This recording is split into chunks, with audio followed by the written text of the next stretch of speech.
The person that you know as a narcissist is not the person you think or you thought they were. Let me say that again. Excuse me. I need to grab your attention. The person you know as a narcissist is not the person that you think they are. The narcissist that you know is not the person that you thought they were. They never will be. They are not the person that you hope them to be. The narcissist is someone who lives in disguise and hopes you will never, ever, ever find out who they really are until it's too late. And then when it's too late, you can't do a dang thing about it. Until that day happens, my friend, the narcissist is whom you want them to be. Oh, they're the charming person with lots of love to give. They will be anyone you need them to be because they need you to believe them so that they can have power over you. Yeah, it's really like that. Once they have gained that power over you, it is then difficult to free yourself from underneath that. Oh yes, it is. Many of you know what I'm talking about, as it takes about 7 to 9 times for an individual to leave a narcissist before they actually leave for good. And the higher the number,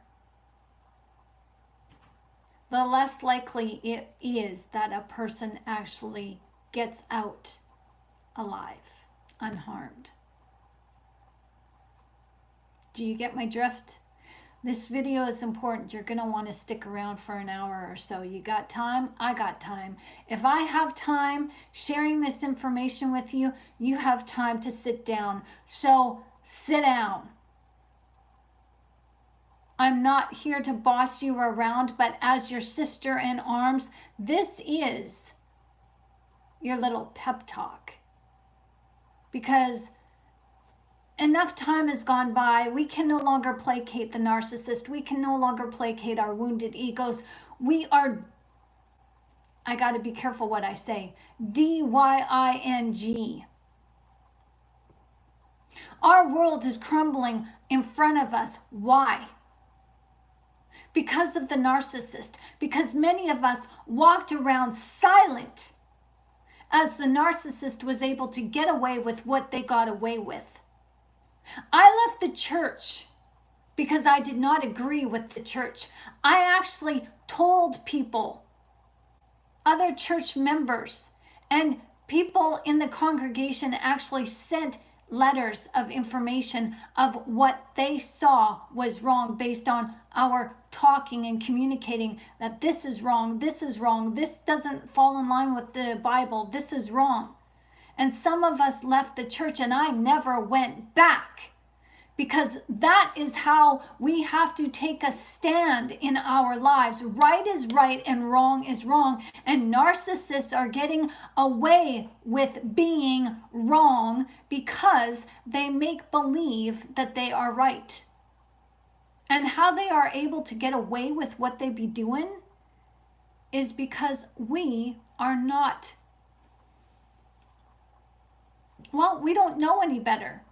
But once we do, we still stay silent, and that's got to stop. So yeah, sit down, get comfy, and if I can take an hour of my day to share these videos with you every single day, then please give me the same respect and the same license and give me an hour of your time, because I promise you, you will learn something. God shows up on these videos. Hi everyone, nice to see you. This video channel is a non-denominational channel, and we believe in Jesus Christ as our Lord and Savior on this channel. And I'm here to share with you that narcissists, as I've said this in other videos, they got demons. and they have demon attachments. And the more you know about the narcissist, the better equipped you are to go through this life avoiding the narcissists and their demons. The more you know about narcissists, the better you can live in freedom in your spiritual autonomy, living for God, your Savior. So the person whom you suspect is a narcissist is most likely a narcissist. And I'm not here to sugarcoat and dance around our feelings. We have tapped danced around our feelings and trauma long enough. I'm sick and tired of being sick and tired of being sick and tired and having my ego and my feelings rule me. We are meant to be loving, as we are meant to be unconditional, loving individuals, but that doesn't mean that we are the doormats to other people. Just because you unconditionally love somebody and give them the benefit of the doubt does not mean that you stay a doormat or you continue to be somebody's doormat. Whew. I feel alive and in charge. This is what I used to say to people when counseling them when I was a teen. As a teen, I had basically no filters. I was just like, well, yeah, I did have filters. I had compassion, but I said it like it was. And sometimes we need that. Sometimes, even in scripture says, the words from a spiritual family member, a brother or sister, kind of hurt, but they're better than fake kisses on the lips. That's what this is. I love you guys. You know this. I think I've been putting out these videos long enough that there's some sort of trust that I'm hopeful. Actually, I know you trust me. And I do. When I say that I do love you, I love you. I'm investing my time into these videos for you.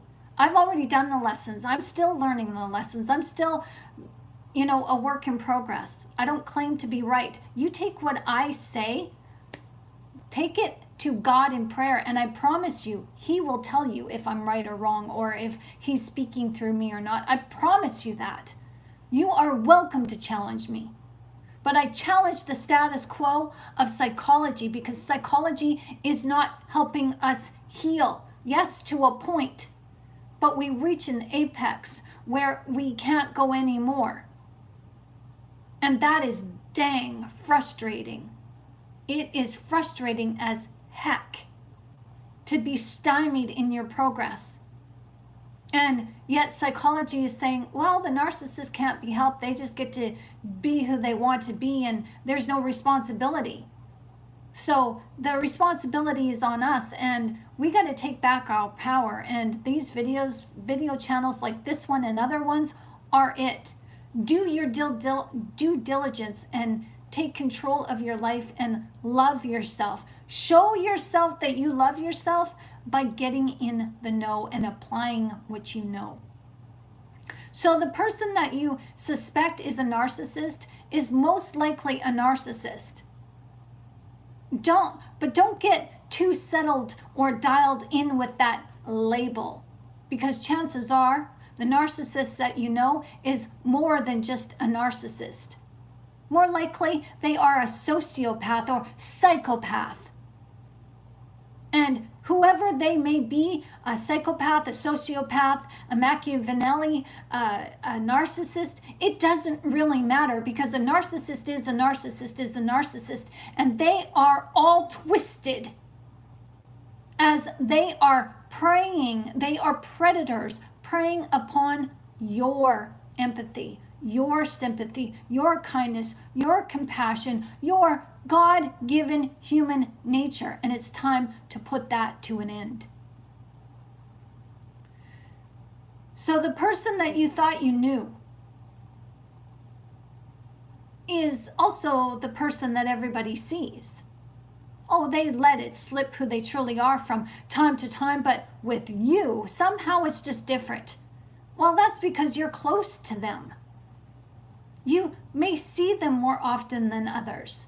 The narcissist has latched themselves onto you for a reason, and you think it's because, oh, you're kind, you're good, you're good peeps. Well, yeah, the narcissist knows that you're a good person, and that you are the person, the go-to person that everybody wants to hang around, but you're selective. And the narcissist gets close to you so that they can destroy you, because you are their competition. Everybody else in their life may be somewhat of competition, but when you have the narcissist's attention, oh, it's for a good reason. And it's not because you're good peeps. It's because you are their competition. They want to take you down. They want to take over your social circles. They want to take over your family. So they isolate you and triangulate you. They manipulate you. They undermine you. They make you seem like you're going crazy. And they have everybody else fooled, thinking that you're the crazy one and the narcissist is the innocent one. This is all diabolical. And when the narcissist lets the mask slip, either with you or with somebody else, most of the time they want you to see that, because most of the time they don't care whether you see that or not, because they know that you are going to stick around. They know that your heart's in it to win it. And they know that you're not easily swayed, that you would go the distance. You're in this through thick and thin. Your word is your bond. And they take advantage of that. So when they let their mask slip, they do it to terrorize you, to set you off emotional balance, to realign you back under their control. It's like, oh, I'm going to let my mask slip just even a little so they don't ever forget and know who's frickin' boss. They don't want you asking questions. All they want you to be aware of is know your role, know your place, and don't you ever step over the boundary line and grab hold of your worth again in front of the narcissist. Because if you just toe the line, you and the narcissist, you're going to get along just fine. Now, I'm not an expert on narcissism, okay? I'm not a psychologist. I'm a peer support mentor. I help other people, individuals like you, understand how and why you do the things that you do, or how and why other people do the things that they do, so that you can better maneuver yourself around these toxic relationships and find a better way to live life. I've been doing this since I was 16 years old. And I have my own personal experiences with narcissism as I experience other people's experiences with narcissism as they share their stories with me. I've dealt with a narcissist who didn't love bomb me. But I've also dealt with somebody who would be scarce on the compliments. And I've dealt with somebody who did love bomb me. I've dealt with the narcissist who would protect me instead of love bombing me. And he would show up as the knight in shining armor and protect me from whoever, whatever, family member or friend or whatever. He would step in the gap and I'm the boss. He would show this strength and power that had my jaw drop like. And yet there was another narcissist who didn't give me compliments, didn't love bomb me, but used sex as a way to control me. You know, there was even a narcissist who would love bomb me after we had an argument, and it was so sickly sweet. They made promises that they never kept. Oh, I'll change. It's because I've been traumatized as a kid. My mom traumatized me and I'm so sorry. I'll change. They never did. And after they talked to their mom, they would get on the phone with me and treat me like a doormat.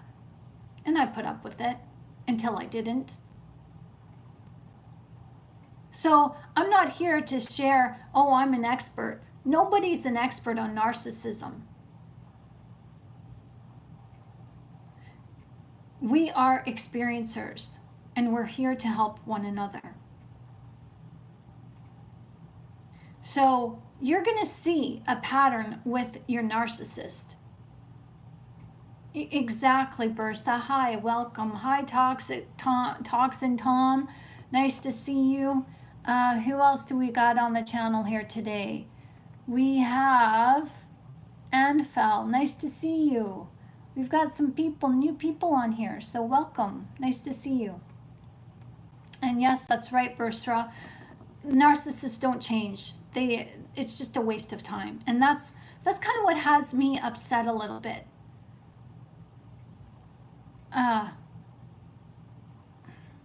Sorry, just reading the comments.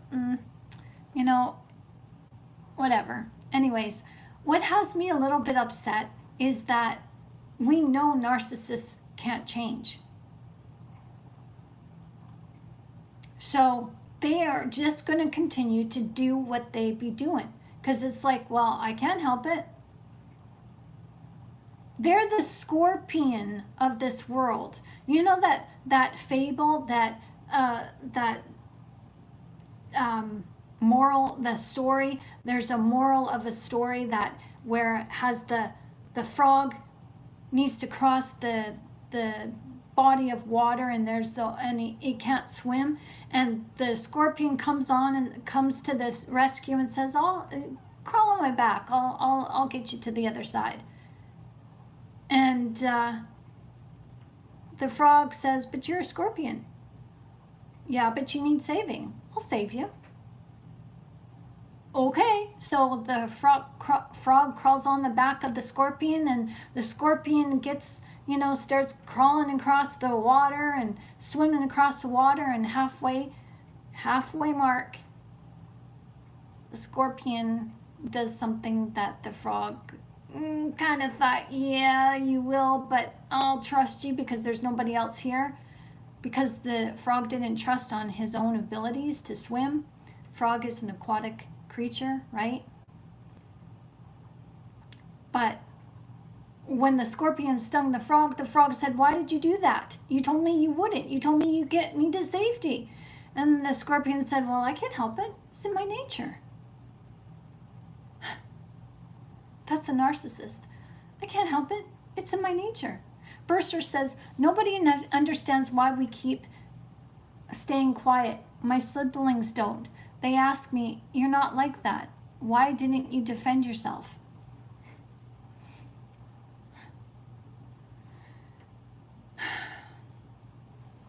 Yeah.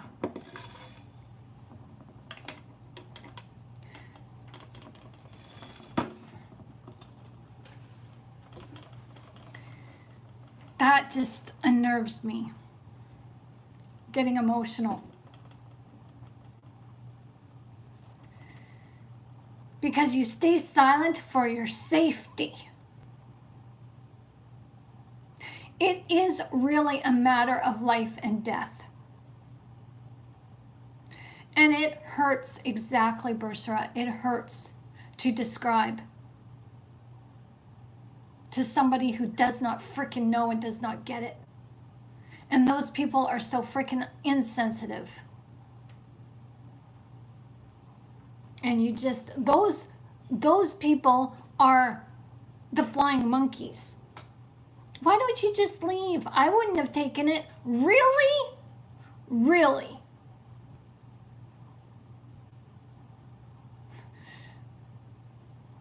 When I was at somebody's house and I didn't know them for very long, and we were playing cards, getting to know each other, thought everything was innocent. We were playing crazy eights, and he says to me, "I hope you don't scratch my eyes out."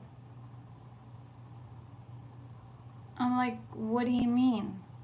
Like, I'm sitting on your floor, you're sitting on the couch, we're got a table in front of us, we're playing crazy eights, I'm drinking water, you're drinking your pop. I mean, it just totally went over my head. Half an hour later, I find myself, I'm in a situation where it's intimate, and that's what he meant. He had this frickin' planned all along. And I tell you, the way he looked at me, he had a hold of me, and we were in his hallway, and there was a door, an open door that led to his kitchen, and he's got me in this embrace, and he's walking me to his bedroom, and I grab the open door and I hold on to the door jamb to prevent myself from going into his bedroom. And he's strong, and he's pulling me, and he felt the wall move. It shifted. And that shifted his attention, and he's like, why the hell are you trying to break my house? Why are you hanging onto the door? Why are you trying to break my house? You're trying to break my house down. You're trying to get my house to fall on me. What the hell? That was some freaking scary stuff, and God stepped in and had me talk my way out of getting RAPED.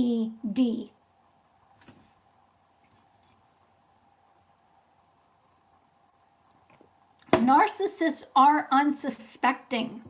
And I tell you, in that moment, I saw his freaking demons, and there was more than one. He was having a psychotic break. I saw it. Whether he was schizophrenic or not, I don't know. I don't care. All I care about is I got out safe, and I had to do, you have to do what you have to do to keep yourself safe. So yeah, sometimes you don't fight back.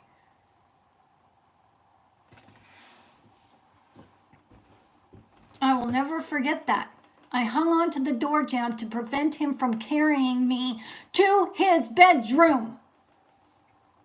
And when the wall shifted, he was shocked. Because I wasn't going down without a fight.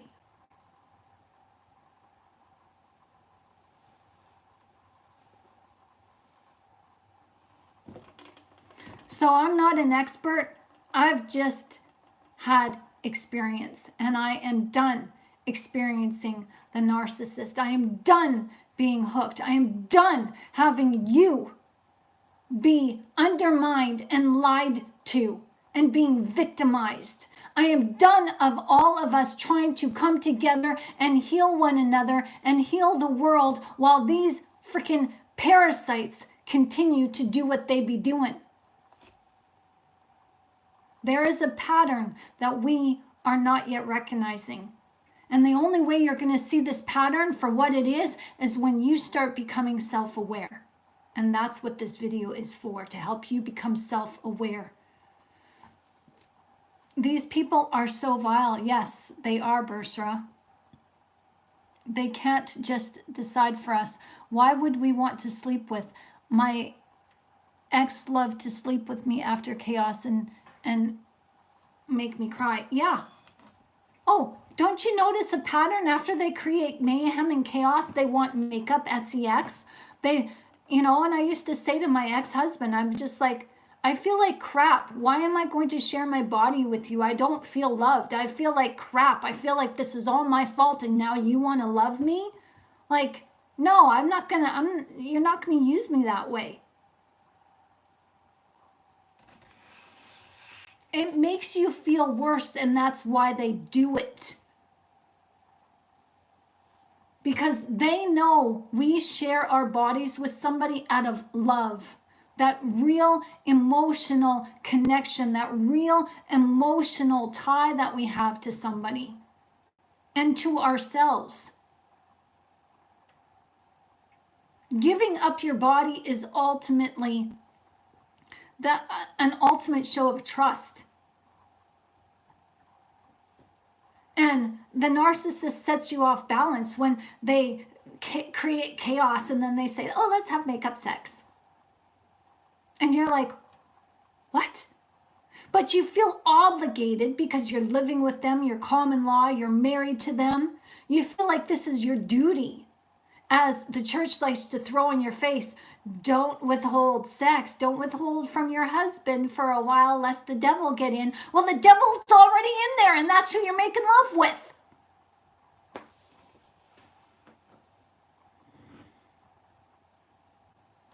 I am so glad I'm free.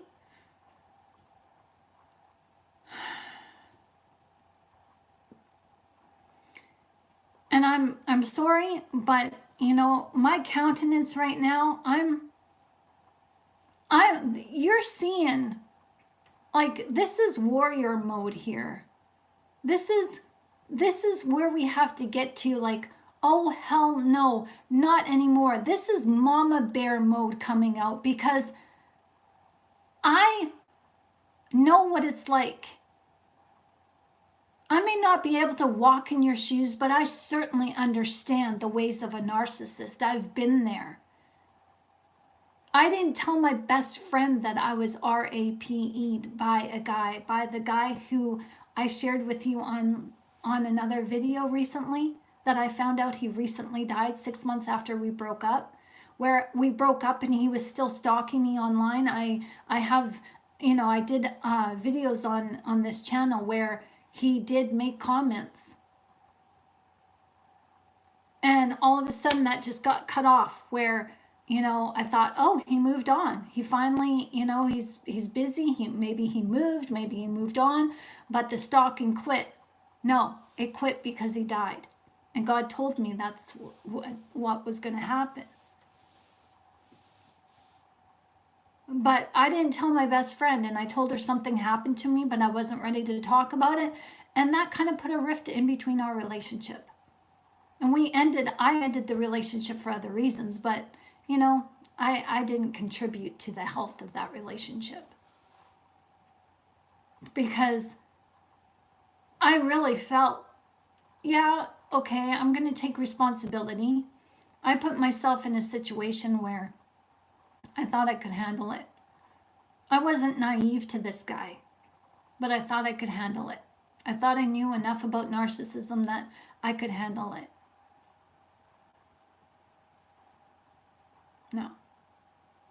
And so going to my friend, who we were supposed to start a partnership together and help women out of narcissistic relationships, I kind of felt like, you know, the a-hole, where I was still the naive person and had a lot to learn, and maybe she wouldn't be able to trust me with the information that we combined together, that, you know, this was a mistake that she would look down on and say, no, sorry, you're not worthy of having this business with me. No, you're not ready. I didn't want her to judge me because I judged myself. And that's what we do. We judge ourselves rather than judging the narcissist and saying, no, frick, you're wrong.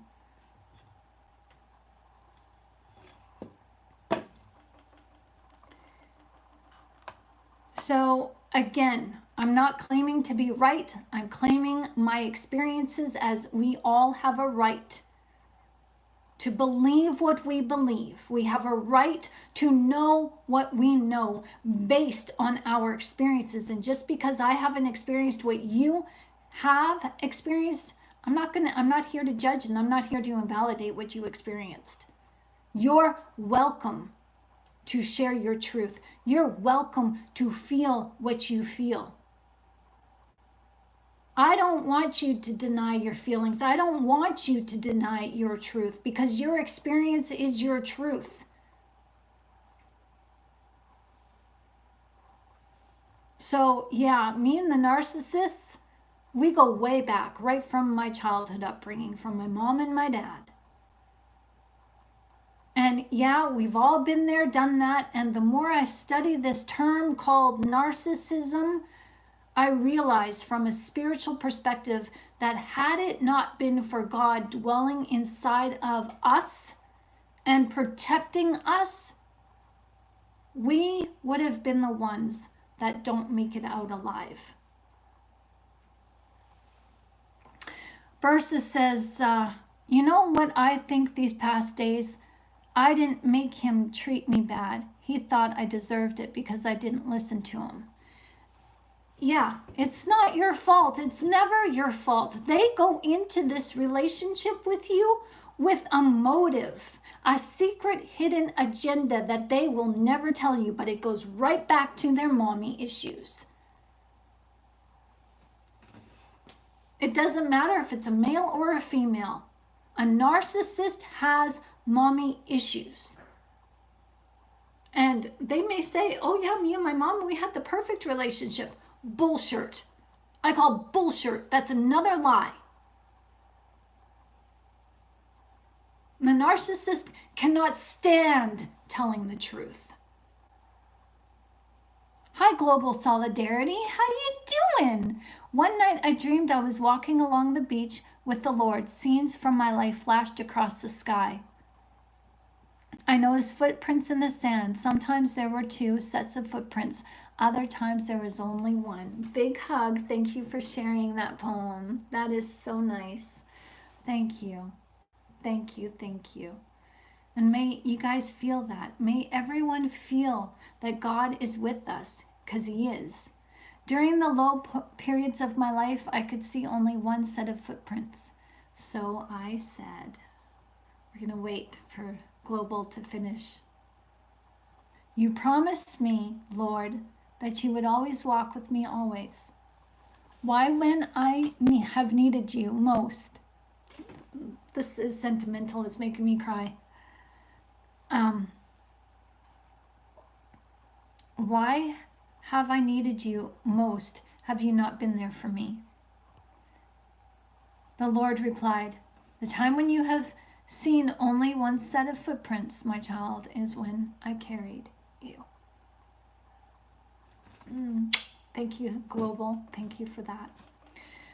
Bursa says, the relationship is weird, like friends according to him.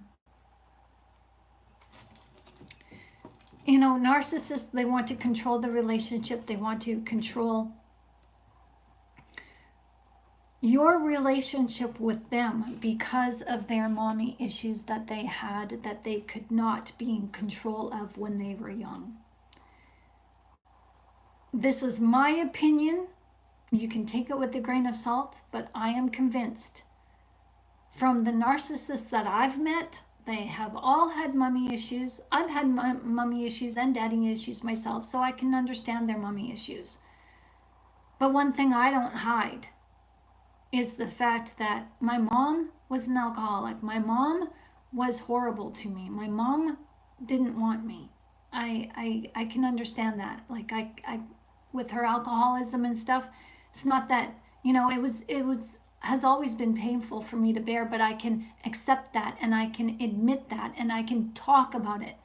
But the narcissist, they only talk about the good things in their life because the bad things means that they must be flawed. If something bad happened to them, then that must mean that they were bad and they were flawed, and they can't deal with that because they can't change.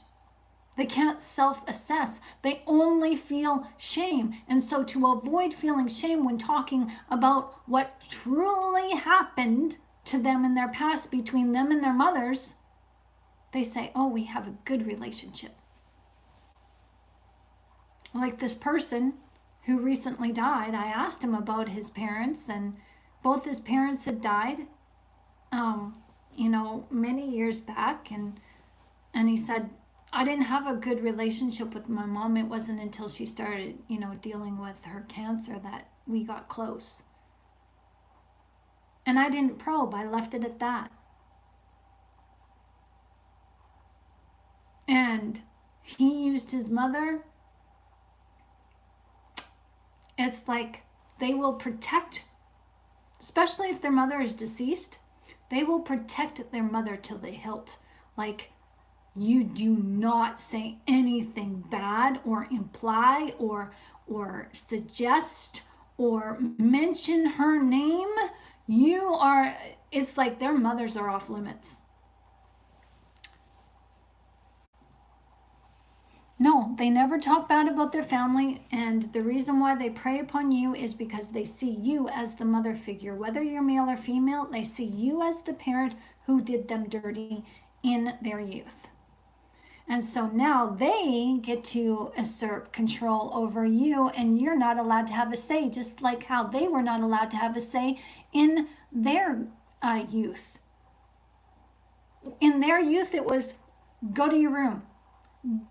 I don't need to give you an explanation. I'm your mother or I'm your dad, but I don't need to give you an explanation. I brought you into this world. I can take you out of it.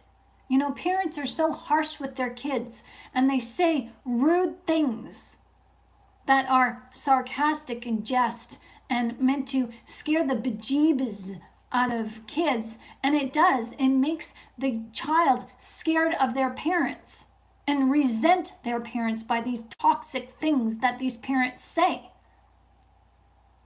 in order to intimidate and coerce and control their kids. So yeah, the narcissist comes back and says, oh yeah, I remember you tried to control me that one time when I wanted to watch TV, and you told me no, it was bath time, and you sent me off to my room because I didn't want to leave the TV. You know, I wanted to finish watching my program, and you forced me into having that bath and blah, blah, blah. And the narcissist sees the same scenarios with you. They're reliving their youth through you. That's why they have to make up scenarios, and that's why they have to make you upset, because their parent was upset with them, and so they need you upset with them so that they can defend themselves with you and gaslight and undermine you in order to control you, who remind them of their parent. Are they conscious of this? Maybe, maybe not. I don't know. I don't have the mind of a narcissist, and thank God I don't, because it's pretty quiet in there. Pretty scary, because the narcissist lives in fear. So, you know, we have all had our own experiences with narcissism. And you know what? That's okay. Because as much as we're hurt, as much as we're traumatized, it does make you a better person. It really does. God turns what the enemy meant for evil, God turns around and uses for your benefit, and thank God he does. And it's going to take time for you to realize that. It's going to take time. It may feel hard to hear right now that, oh, how can my trauma be used for good? How can trauma ever be considered a good thing? Well, when you're ready, you will hear it. You will understand that trauma was never meant to be lifelong.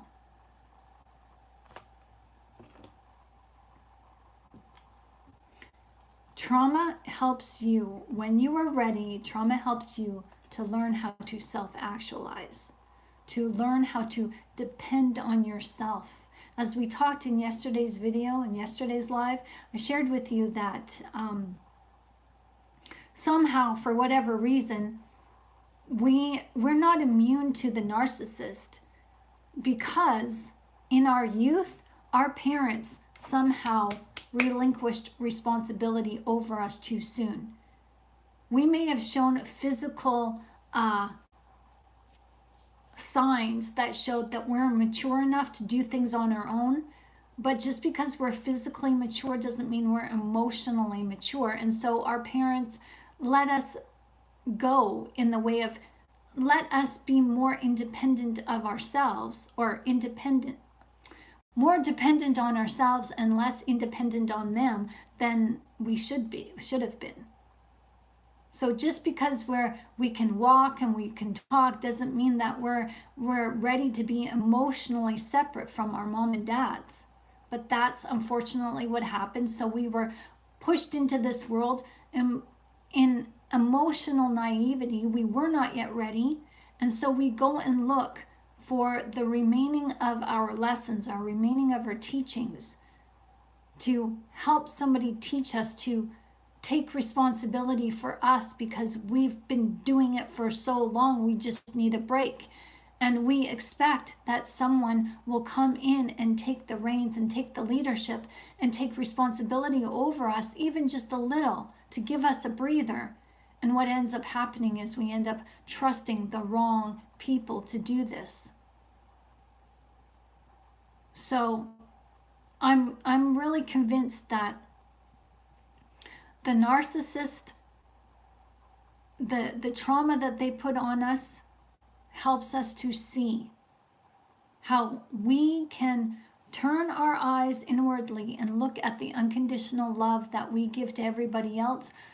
We look at that and we start bathing our trauma with that unconditional love.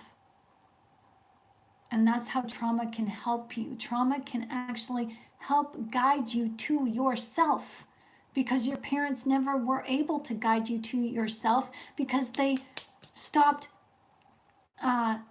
taking responsibility for you too soon. So Versa says this, 2.5 years, I can't believe this. I have had such a nice mask, everything I was looking for in a man. Oh yeah. Oh yeah.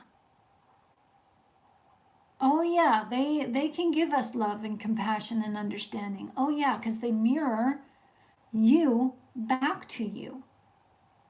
And you end up falling in love with yourself, but you don't recognize that because you go into this life unprepared, as you assume that everybody is just like you. Everybody is just well-mannered, well-nurtured, kind, compassionate, loving, giving, just the all-round, general, nice, fun-loving person. And the narcissist leads you to believe that because they reflect what they see in you. They reflect that back to you. Thanks for the likes. So again, I'm not an expert in narcissism. I don't claim to be. I've been experienced in this for a long time, personal experience, and in helping other individuals. So, take what you can with this video and learn from it. Watch this video over and over again if you can.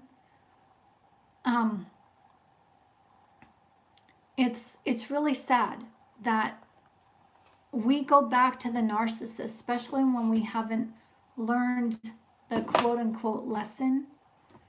We go back and forth to the narcissist until we finally have enough.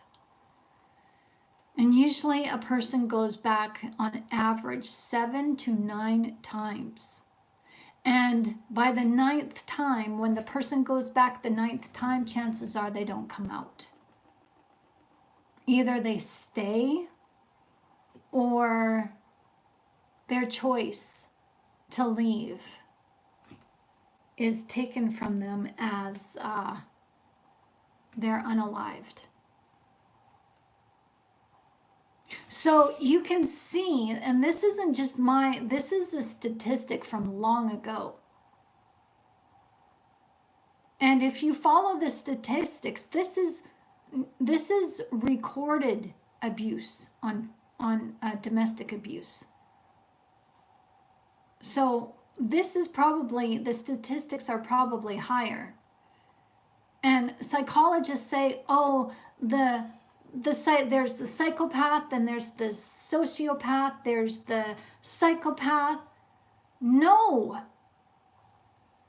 My opinion, and I'm going with my opinion based on my experiences and based on statistics, a narcissist is a narcissist is a narcissist, and they are all potentially psychopaths.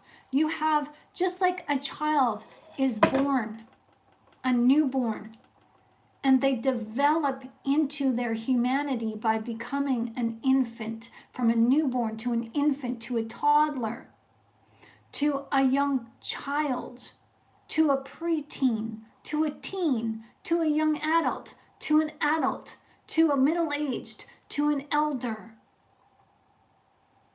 We grow in our humanity. We grow and mature in our humanity, in our lifespan.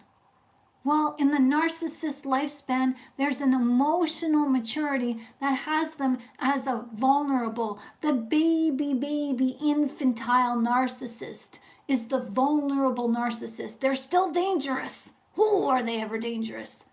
But they're the vulnerable, the weakest of the narcissist. Then you've got the malignant narcissist, who is, well, they're no longer a baby and they're no longer an infant in their narcissism. They're kind of like the preteen. Well, no, they're kind of like the teenager, the rebellious teenager. Then you've got the sociopath, the psychopath. The psychopath is the Machiavelli, the dark triad of the narcissists, and they're just they're at the top of their A game. They're at the top of the narcissist. They're at the apex of the developmental stages of narcissism. Where psychopathy, there's no other stage. There's no other step. It's just going downhill from there. And their downhill is usually jail or death. So that's just my opinion, but hey, it makes sense to me.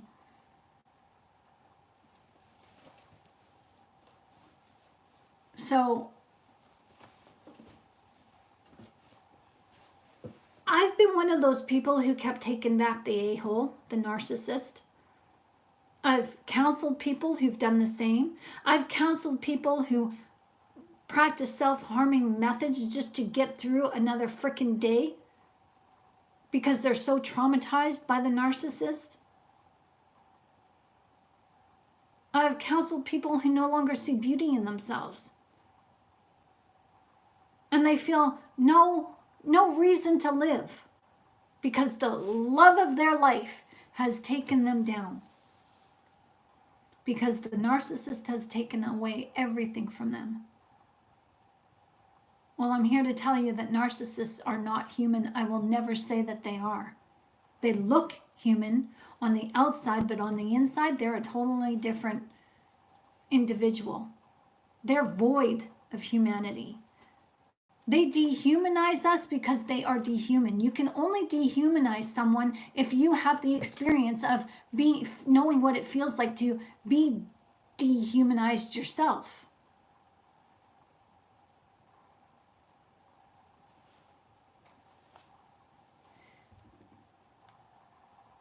We have to start believing that narcissists are not human. Can we ever start to believe that? Not if we're going to continue to live or listen to psychologists. Read it for yourself in Genesis, the curse of Genesis, where God says to the enemy, I will put enmity between your seed and hers.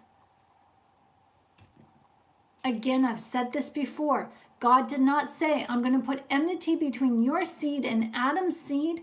No, it's your seed and hers.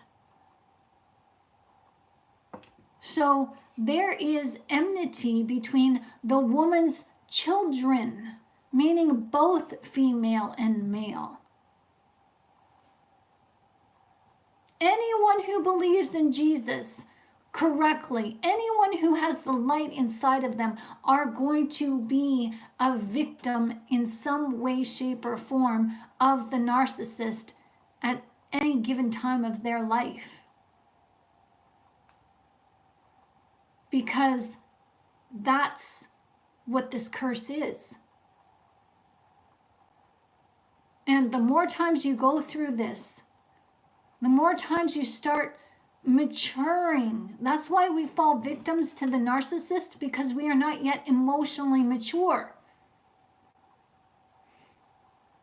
We're still looking for someone to take responsibility for us, for the parts that we don't recognize that we are supposed to be responsible for, because somewhere in our youth, our parents dropped the ball. And so we go looking for someone to finish the job, not realizing that we're old enough now. We're old enough. We understand enough of this world that, yeah, we can do it. We just got to believe in ourselves. And the narcissist is hoping that you don't know yourself. They're hoping that you don't see yourself as confident. They take away your courage so you will never be confident in yourself.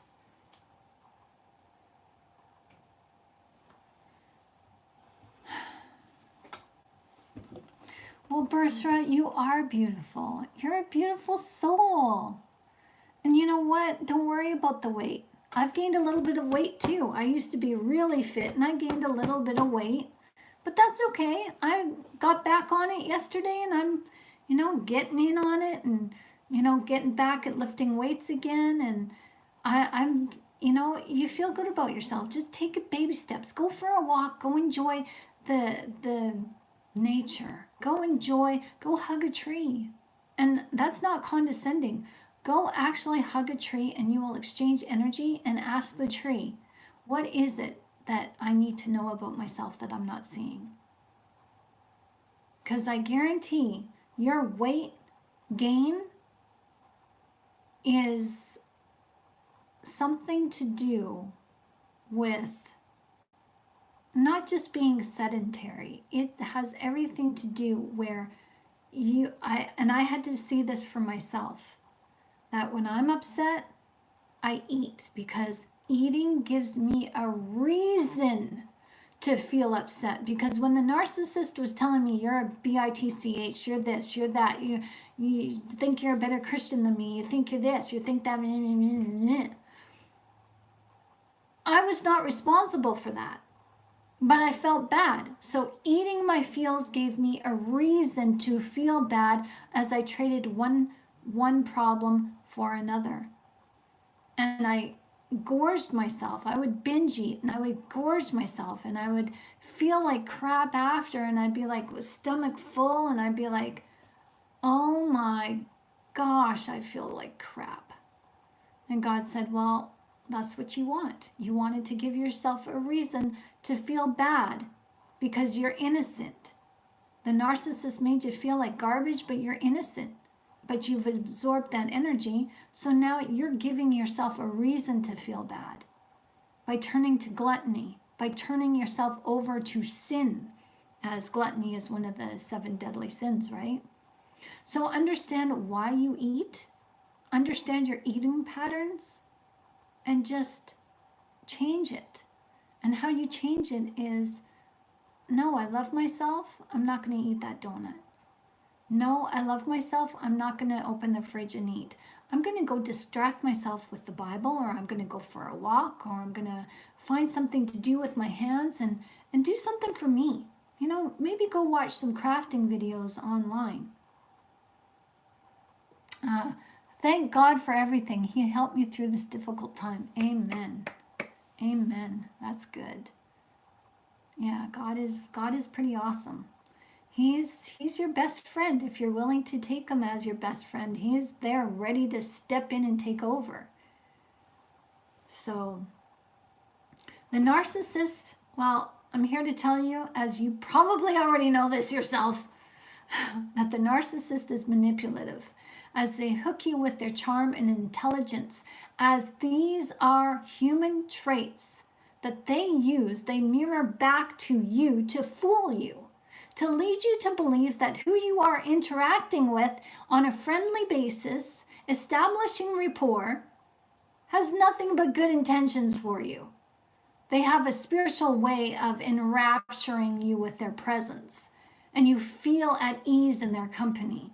And when they do something that is harmful to you, even just a little hint, you go against your better nature to sympathize with them. Oh, they didn't mean it. Oh, they're having a bad day.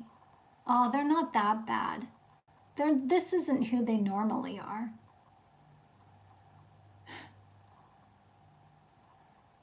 Narcissists are tactical and strategic that way. They lure us in, as any predator would, because that is who they are, a predator. And if you think the narcissist you know is harmless, think again. because it takes 7 to 9 times for someone to leave a toxic relationship, and each time you go back, it gets harder to leave. That means psychologists are saying that there's different types of narcissism, and a psychopath is not necessarily a narcissist. Well, then why does that go against statistics, where statistics says it takes 7 to 9 times for someone to leave a relationship, and each time you leave, it gets harder to leave when you go back? Why is that? Because the narcissist, is upping their game. They're stepping into their role. They are maturing. Just as your relationship evolves, they are evolving with the relationship. Every time you go back, psychologists say they disrespect you less. Well, the narcissist never respected you in the first place. Every time you go back, they're revealing to you how much disdain, how much hate, how much, what's the word I'm looking for? Disgust they have for you. They've just been hiding it all along. So each time you go back, it gets harder to leave because they enmesh you with them, and they browbeat you, they bully you, they hurt you, they undermine you, they coerce you, they threaten you not to leave them ever again. And so every time you go back, you are actually seeing their maturity levels. And their maturity levels is constantly growing towards the level, the apex of narcissism, psychopathy. So yeah, as they mature in their narcissism, yeah, they get more dangerous. A narcissist, I'm going to tell you, this is my opinion, but from being on the end of being unconditional love, I'm going to tell you this right now. Lying is harmful. And that's all a narcissist knows how to do. That's who they are, a liar. They want to lie. They hate telling the truth. So the minute they set out to lie to you is the minute they harm you. That makes a narcissist harmful right from the get-go.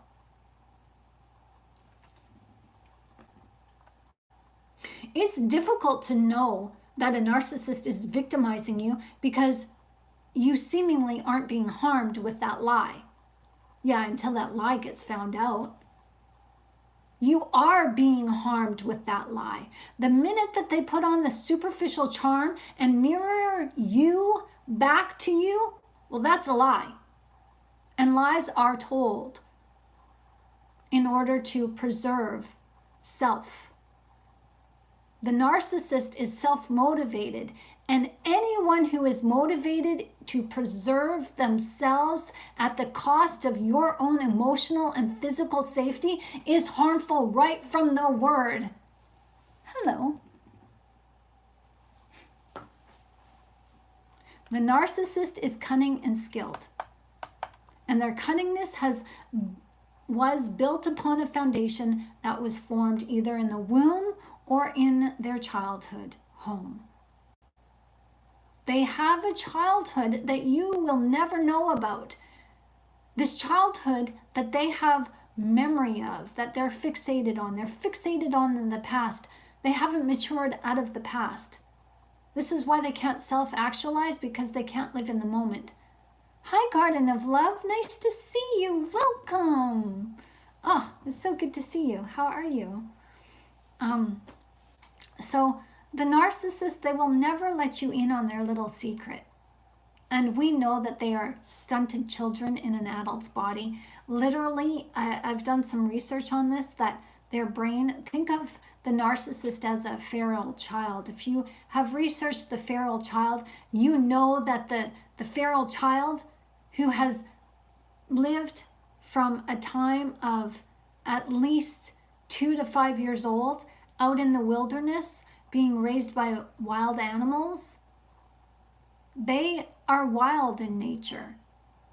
And they are stunted in their linguistics and their language areas and their centers of their brain that you can't teach them. Like you can teach them how to speak and say their name, but it's not going to stick. They will forget. And people who have been rehabilitated into human companionship and being like human living standards, most of those feral children, they will revert back to the feral ways. They will eat out of a bowl on their all fours on the floor. They will sleep on the floor. They will sleep in the grass. They will take all their clothes off and run around naked.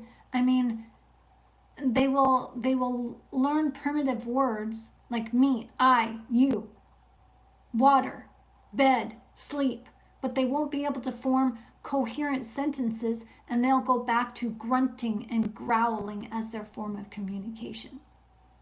So for me, and my understanding, and I'm sharing with you just my personal opinion, that the narcissist is, for me, likened to a feral child. They are stuck in the past as their brain is stuck in that infantile way of being. And they treat you like their mommy or person who hurt them the most, mostly the mommy. They have mommy issues.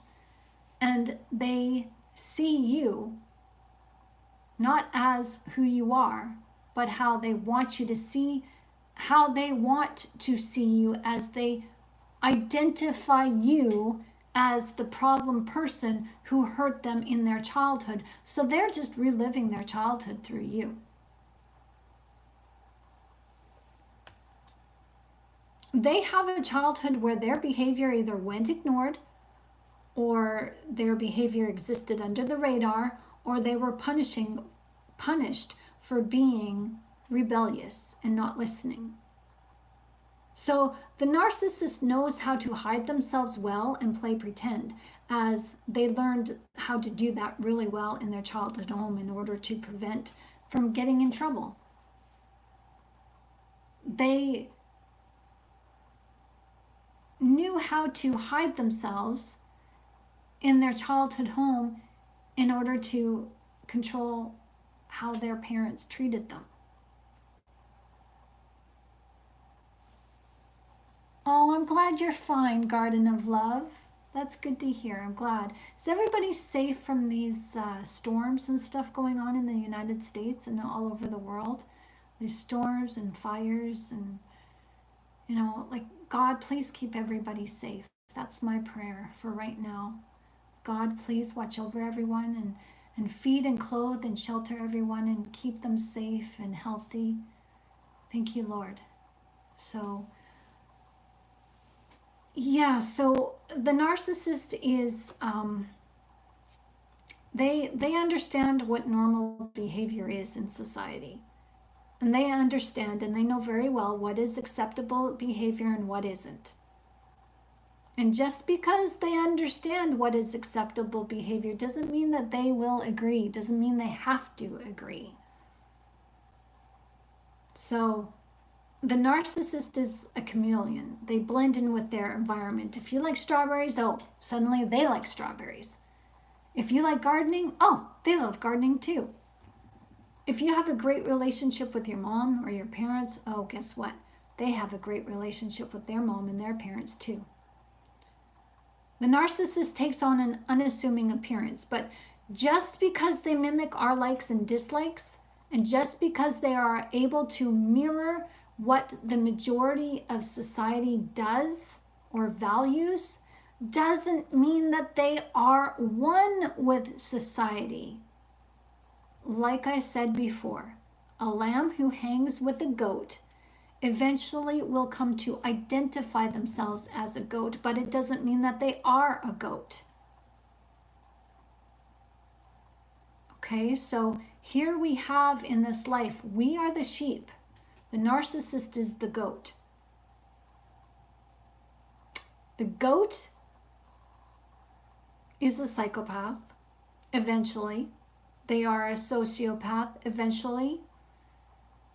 And the little lambs who hang around them are going to get hurt. It's the nature of the beast.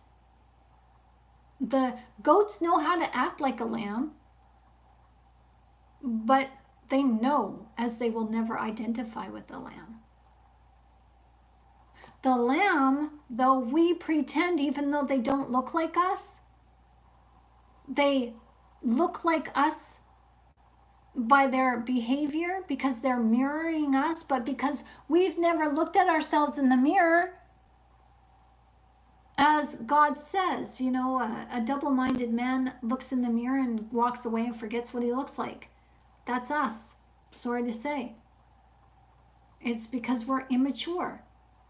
The little lambs do not have anybody to model themselves by, so they see the goat come along. They don't know that the goat is a goat because the goat looks like them, mirrors their body language, mirrors, you know, the goat can eat grass too, so the goat eat grass, so the lamb's like, oh, you eat grass too, so we must be alike. That's us. We're naive. And I'm not judging us harshly. It is what it is. We're naive, and the narcissist preys upon our naivety. That's it. That's how we're able to be traumatized. That's how we're made to be victims. You can't be a victim if you're strong and secure in yourself. It's not a slight on you. It's just we've got to mature and grow. That's all. It doesn't mean that we're bad people. So the narcissist is able to do this. They're able to act like a lamb, even though they're a goat, because they don't have an awareness of emotions. They don't know what it's like to be a lamb. They don't know what it's like to have joy or sadness, as these emotions for them, they're a liability. But they still express these emotions, but not like how we do. They cannot lend themselves to emotionally feel and extend what they feel as how we might be feeling, meaning that they can't put themselves in our shoes and empathize with us. They feel emotions like we do, but their feelings are rooted in self-absorption. Their feelings are superficial and for themselves only. And their feelings are felt in attempts to maintain themselves, to keep themselves happy, to keep themselves feeling safe and comfortable. And so there's no ability in them to lend their awareness and emotion to anyone else to think of others. They're fixated on self-preservation, because self-preservation, if you think about somebody else, that makes you fair game. You become a liability then, like, or lending your feelings to somebody else, that person is then a liability because you're shifting your awareness onto somebody else and you're putting yourself in harm's way because you're extending yourself to somebody else who needs help. It's like, no, self-preservation is be eaten or eat first. And so the narcissist is like, I got nothing to give. I'm all up in here, man. I'm all fixated on my self-preservation. I'm fixated on me. I've got to save myself because my mom sure didn't help save me. My mom didn't protect me, so I don't trust anybody.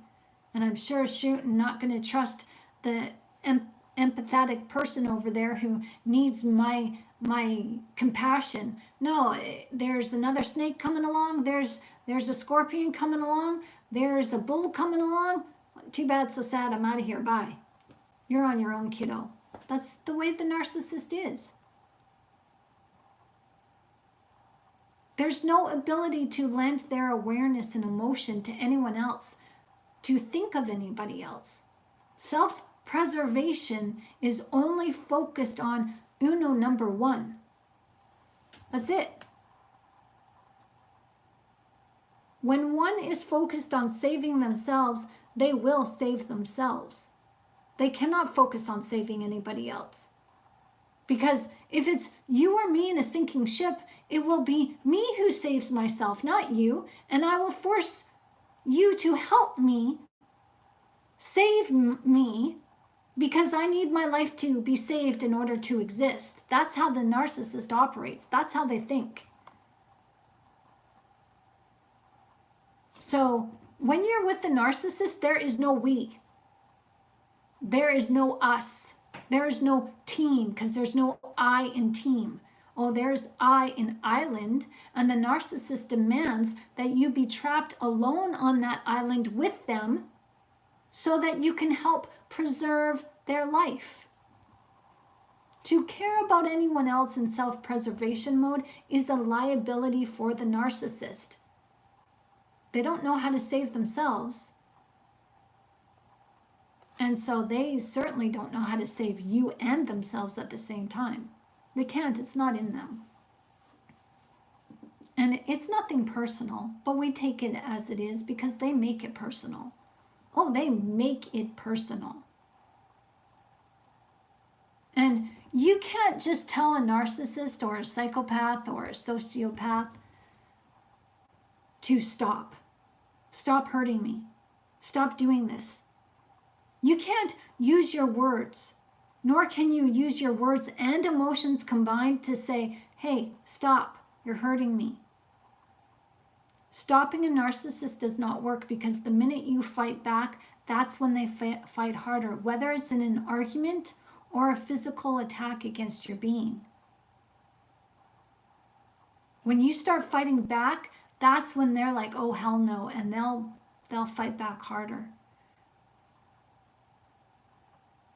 And so when you start, emotionally fighting back the gaslight and the manipulation and saying, getting all riled up and saying, you can't do that to me. You can't do that. You have to do this. You have to do that. And they're like, oh, F you. And they'll fight back. They'll use words to slam you.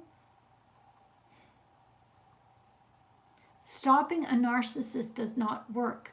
And that's at the beginning of this video where, we had the question of, some people say, why don't you just leave? Or I don't know why you put up with that. Because they don't know. They don't know the rage inside of a narcissist like we do. And each time you go back to a narcissist, the rage gets bigger and it grows. And you cannot stop a narcissist. It does not work stopping a narcissist by conventional means, trying to appeal to their humanity, because guess what? They're not human. A narcissist, or the various types of malignancy, from narcissism, the little baby vulnerable narcissist, to the mature psychopathic narcissist. They're not human. Can we get that through our heads? Narcissists enter your life to manipulate you. You are a pawn in the game of life, as everyone has a role to play that serves the narcissist. From the police officer, to the professor, to the nurse, to the surgeon, the doctor, to the grocery store salesperson.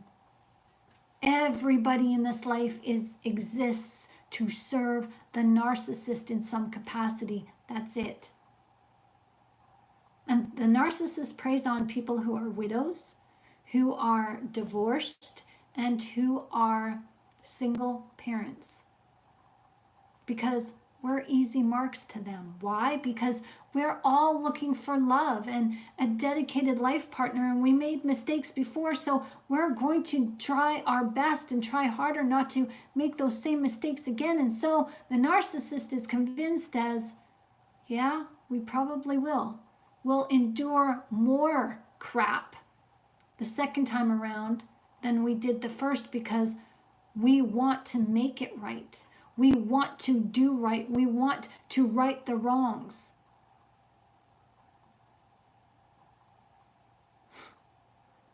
We have kids invested in this relationship with the narcissist. So yeah, we're going to do right because we don't want our children to suffer yet another broken down relationship. Our kids are invested, their emotions are invested in this narcissist too. So yeah, we're going to make it work, come hell or high water. Sure, we're willing to do that. And the narcissist knows this. And they will prey upon your need for emotional and physical connection, because that is what makes you a liability. That's what makes you vulnerable. Your neediness for human connection, because you're human, well, that makes you a liability according to the narcissist, because the narcissist isn't human. They don't know that type of connection. You have a genuine need for love. And the narcissist, they have a genuine need to thrive and survive, and they are fixated on their needs before your own. They're self-motivated to act like they are thinking of you first. So don't get that twisted. Just because they appear to put your needs first, oh no, oh no. There's always a motive behind it, and it's self-motivated.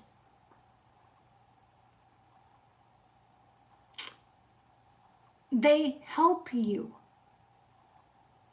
as a way for you to automatically trust them. And when you automatically trust them, you let your guard down. And when you let your guard down, that is when you're vulnerable to the narcissist, and that's when they use you for their own gain.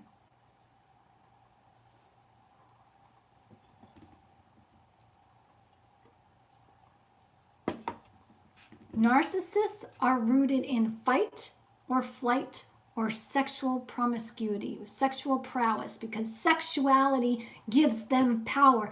And I'm telling you, it doesn't matter who they're with, even if they haven't crossed that line of gender bending yet, they will flirt with people of the members of the same sex. The narcissist will flirt with their own children. Hi, Joan, nice to see you. If they can't use you, then they will discard you. Exactly.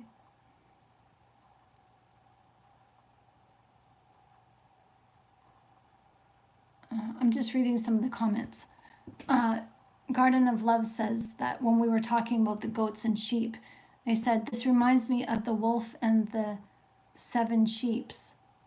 Yeah. You know, the narcissist is a wolf in sheep's clothing. And you can be sure that the narcissist will use you any way they can. And yes, they will use you for sex. They will, I've talked about this in the videos that I did, the darker side of sex and narcissism and the dark side of sex and narcissism. I put up a community post last Thursday, a week ago, because last week was like Law and Order, you know, TV shows, like it was just the season premiere of Law and Order, so I didn't do a live then. But I said that I would do one on Friday about sex and narcissism. I had no idea, but I got a YouTube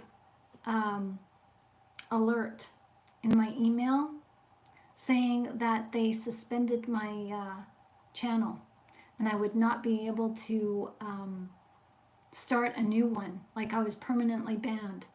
And then I got another email right away saying, no, they took a look at my channel and I didn't breach the terms of service. I was just like, somebody is like, you really have to be careful what you say on this channel. You're not allowed to say certain words anymore. And that's wrong.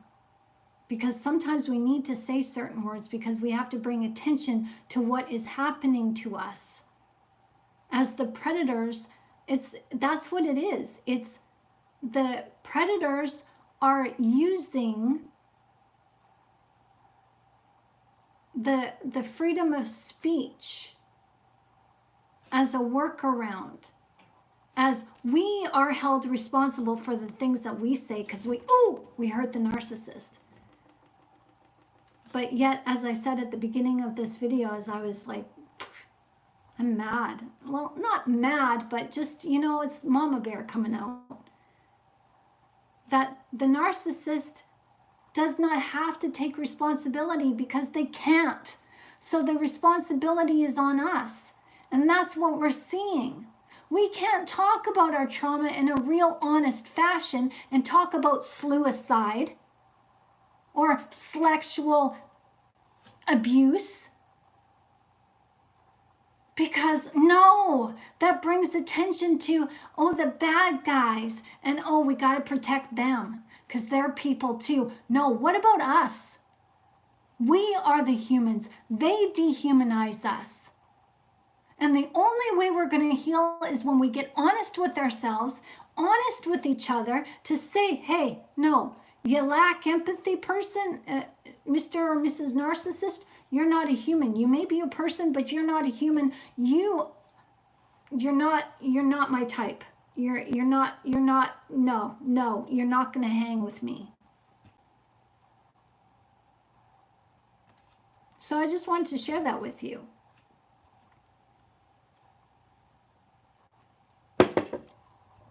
So I found Odyssey. So I'm going to be putting my videos up on Odyssey, and I'll start posting links here so that if ever this channel does go away, you guys can find me on my Ko-Fi channel. So go to ko-fi.com. There's a link in the description of this actual YouTube page. My links are available to you, so save them, because I don't know how long I'm going to be up for, because we're talking about some real stuff here, and I'm not stopping. There are some real hidden things about sex and the narcissist that we need to know. And a narcissist is a predator, and they will harvest your sexual energy. And if they don't take your sex by force, they will harvest your creative energy that is rooted in your sexual energy centers, the creativity. And they will manipulate you out of your money, your friends, and ride the coattail of your fame and your success until they bleed and siphon you dry. I'm never going to stop. There's no way. I'm going to put these videos on Odyssey too. We're going places. Anywhere there's a YouTube platform, a video platform like YouTube, I'm going there. We're going to be there. We're going to freaking saturate the United States. No, we're going to saturate the United Web with this information. So if you guys haven't checked out those videos I did on Sex and the Narcissist, the dark side of sex and narcissism and the darker side of sex and narcissism, check it out, because there's some spiritual underpinnings that are very important for us to understand. So just know that the narcissist right now, they're good at manipulating you. They are like the leech who latches onto you that you don't know about until you look. Or they're that tick behind your ear who is sucking your blood, and you don't notice until the parasite is at their fill and you feel a lump. Woo, what is that? You ever freak out when you have a tick on you and you freak out because it's full of blood and you're just, whoa. I had to pick them off my dog all the time. Ugh, they're gross.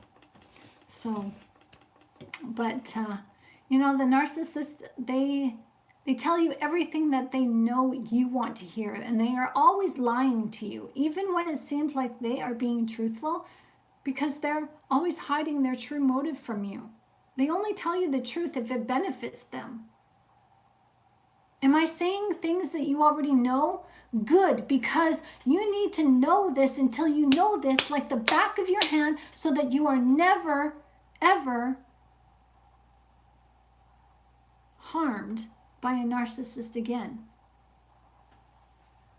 You're not a victim, you're a survivor. And survivors, well, we survive to live another day, and we survive to gain our confidence to say, oh, hell no. No, I can see you, narcissist, a mile away. Be gone from me, Satan. Be gone from me. Be gone. It's like, be gone. So a narcissist has a way about them that leads you to open up about yourself as they seem interested enough. But a narcissist is an information gatherer. They ask questions and they just listen. They seem to be good listeners, and they wait for you to divulge your secrets, as they will then hold record and use those secrets against you when they need. They will even though you've moved on from your trauma and you just tell the narcissist about your trauma, about what you went through and the healing and stuff, they will never recognize your healing. They will never recognize your strength. Instead, they will, when they need to, they'll recall that information that you told them and they'll throw it back in your face.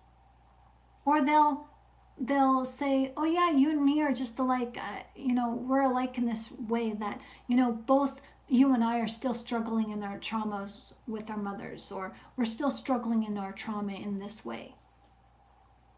And you're like, wait a minute, I got over mine. Oh no, I know that you really, you're just like me. You just can't get over that.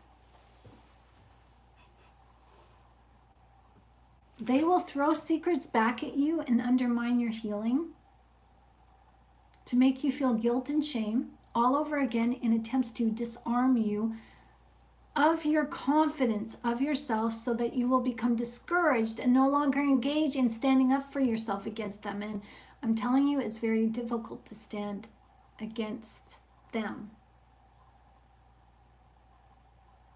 The narcissist uses various forms of blackmail, and that's what this is, throwing your past in your face. It's a form of blackmail, sure it is. Using information against you that you told them in confidence, well, that's a breach of trust. Oh, for sure it is. So what can you do to protect yourself when you know you're dealing with a narcissist? How can you tell the narcissist to stop without saying the word S-T-O-P? Well, the best way to do that is to disengage and to distance yourself from them. Go no contact, but sometimes that isn't an option. As I shared with you earlier about me being sexually assaulted, I said no. I said no twice, and I tried to fight back. I tried to move, but I was pinned down, and I had this feeling about me that, Shannon, you better just give in to the options he's given you, because if you fight back, you're gonna come back home battered and bruised. You're gonna come home and you're gonna have to explain this to your daughter, how you have been beaten. And I wasn't giving him that power.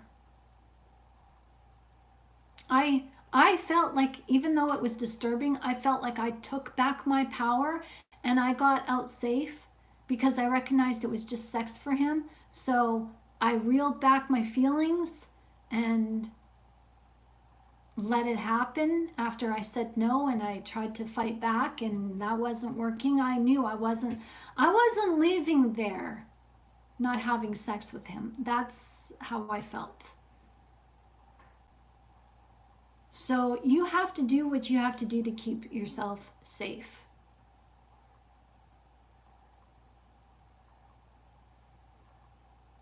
And so it's important for you to see the narcissist who they are, because ignoring those red flags is going to put you in situations that you have no business being in. Your naivety is going to get you hurt. And I'm not saying anything to you. I'm not saying to myself. I'm not blaming myself, but I'm certainly not innocent. I said no, yes. I did say no. But I put myself in a position where I had no choice but to say no, because I ignored the red flags. Because I wanted to believe that he was interested in me. I wanted to believe, oh, this is such a good connection between the two of us. This is something I've never felt before. Surely he feels it too. There was chemistry there, yeah. But I read it all wrong. See, he knew that I was going on a 9-year celibacy. As I took great importance in that. I was just like, yeah, God, I'm saving myself for the person that the person that you put in my life. I'm and he knew, this guy knew about it, and he took it. And I tried to make the relationship right after that. I tried to give myself every excuse because I was like wounded after that. Like, most of us don't have SEX until we care about somebody, right? A narcissist uses SEX for self-preservation, to make them feel powerful, as they use it as a way to overpower you and take control. And so when you're dealing with a narcissist, please take it seriously. Don't get yourself caught up in a situation where you're just like, oh shit, talking mushrooms, what have I gotten myself into? It happens. And it's okay, you're not to blame. But you've got to you've got to give yourself a strong pep talk. And that's what this is. I'm not laying blame. I'm not laying blame on myself or anybody. We all get put in situations where we think we can deal with it, we think we can handle it, and we certainly think, oh no, they won't go there. No, they've got my back. You're placed in a vulnerable position where you still believe that you have the option of saying no. However, whatever the situation is, however far it goes, you, by law, by your God-given autonomy, you have every right to say no at any given moment. Even if the sex act is happening, you have a right to say, stop, no, I don't want this.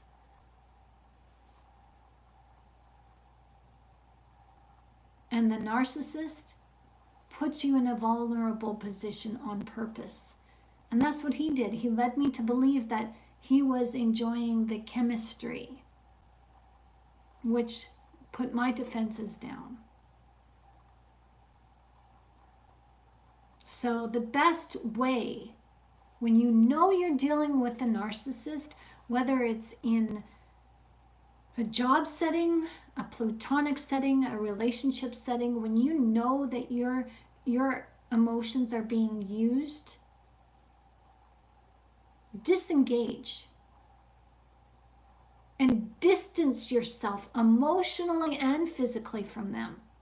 Go no contact. I personally went no contact with this person. They followed me around social media and they contacted me with 5 different phone numbers. They contacted me when I blocked those 5 different phone numbers. A few months later, they contacted me through Skype. I, at the time, didn't have a Skype phone number, and I kind of knew who it was. So I sent a text from my phone back to this person saying, hi Mike, how you doing? You know, if you wanted to talk, you could just say hi. And I was being kind of facetious at that point, just, you know, standing in my power, being, you know, a little bit facetious and just, you know, being bold and brazen like that, because I had had enough. And they came back and they said, I don't know what you're talking about. And they were really rude and toxic and nasty. So that forced me to go and investigate. I actually signed up for a Skype, uh,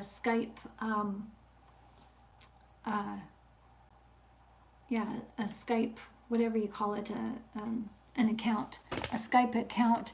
And I actually then went on Skype to find this person, and yeah, it was him. So I went back to him with a screenshot, and I said, do not contact me ever again. You are a liar. And I just let him have it. And that was the last time I heard from him. And then, this past weekend, I found that he had died 6 weeks after we broke up. Even though he was still stalking me online, he wouldn't let go. And, sometimes going no contact has to be your only option. No matter if they keep following you. I had a narcissist who, was stalking me on social media. And I blocked them, but they came back with another profile and, asked to be friends again. Like, they were so brazen, they used their own name. Each time I blocked their name, they just went under a different account using the same name, different spelling, but same face, same picture. And that's because the narcissist, they really believe, and don't take this lightly. They believe that they own you. Yes, Garden of Love, that's right. They do. They steal your time. They steal anything from you if they can. Yeah, they do. But sometimes going no contact is not an option because, you realize you're in a relationship with the narcissist where you cannot leave because you're financially strapped or you have no place to go. Whatever it is, you share children with them. Even if you're divorced from the narcissist and you still share children with them, going no contact is not an option. So you gotta disengage. You gotta distance yourself from them. And you've got to put those healthy boundaries in place, especially when it comes with your kids. You still can block them on your social media, just you can't block them from your phone. And you can lay ground rules and say, you know what, you have access to my Facebook because of our kids. But if you're going to, this is my Facebook page, my rules. If you're going to, say something sour about me online publicly, then your comments are going to get deleted. And, you can keep it up and I will delete you from my Facebook page and you won't have access to our kids' pictures anymore. You'll have to wait until you see the kids on the weekend and you can take your own damn pictures.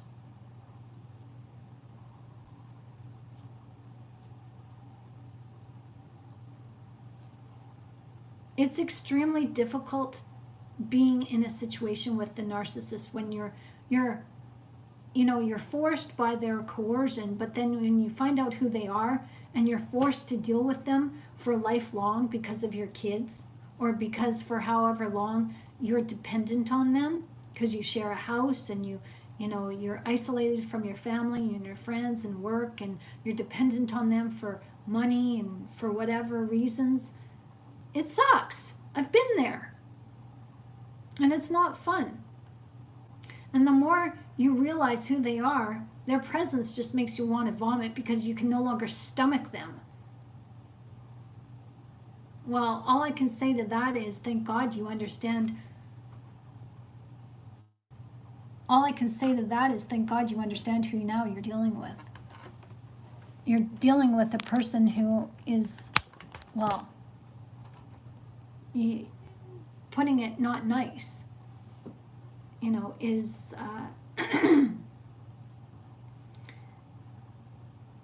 you're dealing with a person who is incapable of being nice in motive. You're dealing with a person who is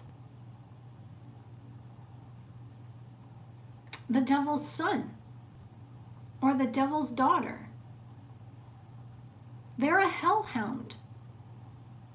There's no other nice way to put it. You want to put it nicely? Okay, well, they're not nice.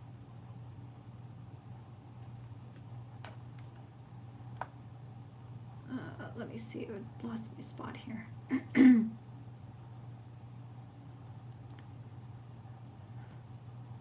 Just give me a second.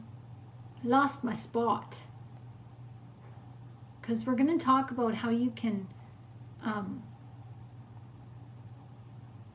say no to a narcissist even though you have to interact with the narcissist. You distance yourself from them. Oh, where am I? I totally just lost my spot, guys.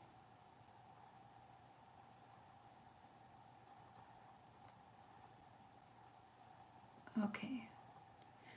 So, you guys have any questions or comments or suggestions? You can find some downloadables on my Ko-Fi page. You can, comment. You can email me if you want. We can talk about this further. Okay. So, I'm here for you guys. Okay. So,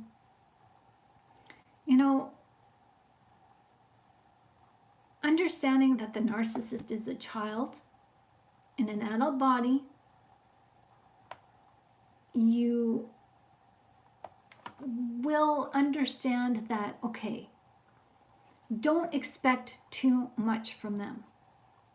When you understand who they are, you can distance yourself from them and understand that in their minds that you are not their equal. There's, an emotional maturity age difference between them and you. Now, in order to get along with the narcissist and in order for them to stop abusing you in the way of using you for their own malicious gain, you got to do what the narcissist does with you. You've got to learn how to manipulate the narcissist. It's not, it may feel like it's going against your grain, but when you establish rapport with the narcissist, you have to be friendly. But just because you're friendly with the narcissist doesn't mean that they have, or you give them the opportunity to undermine you and malign you and use you and harvest your energy. You learn how to manipulate them so that you get what you want out of the deal, but not in any malicious way. Just think of this. In the Bible, there was the situation where there was, what book was it in? It was dealing with the king of Judah, and I think her name was Tamar, and she was married to the son of the king of Judah, and he did evil in God's sight, so he died. God killed him. So she married the brother, the younger brother, and he did evil, and so God killed him.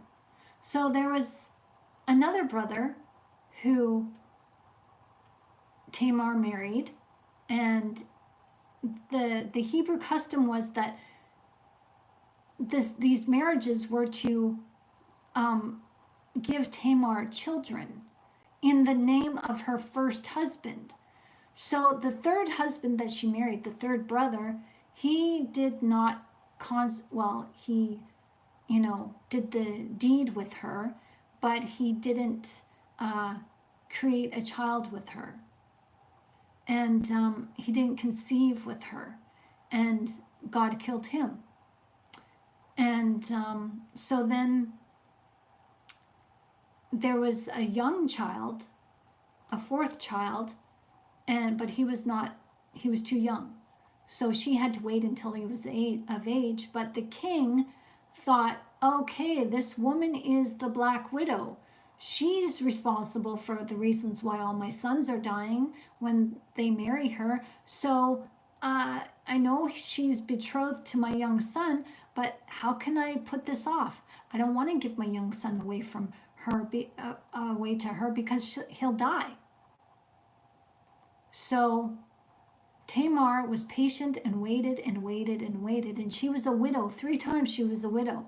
And the Hebrew context is that in Hebrew culture, the widows were supposed to be taken care of.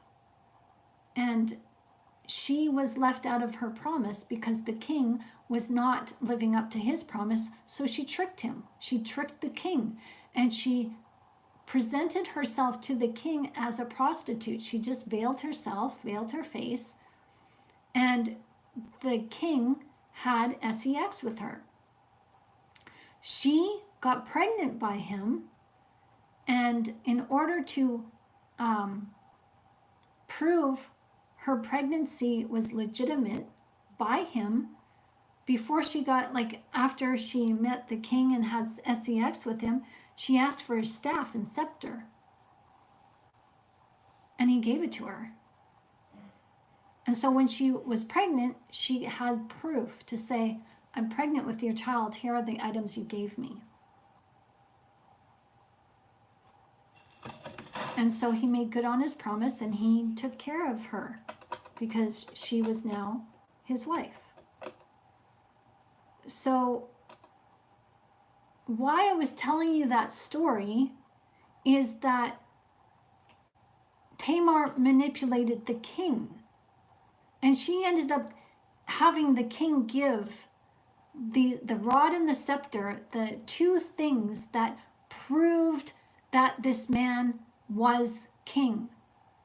And he gave these to her, signifying that she basically was ruler of the kingdom. She could have went to everybody and said, oh, the king, I'm carrying his child, and he gave me his rod and his scepter, so now I'm queen of Israel. She never took that. She just wanted to take what was rightfully hers.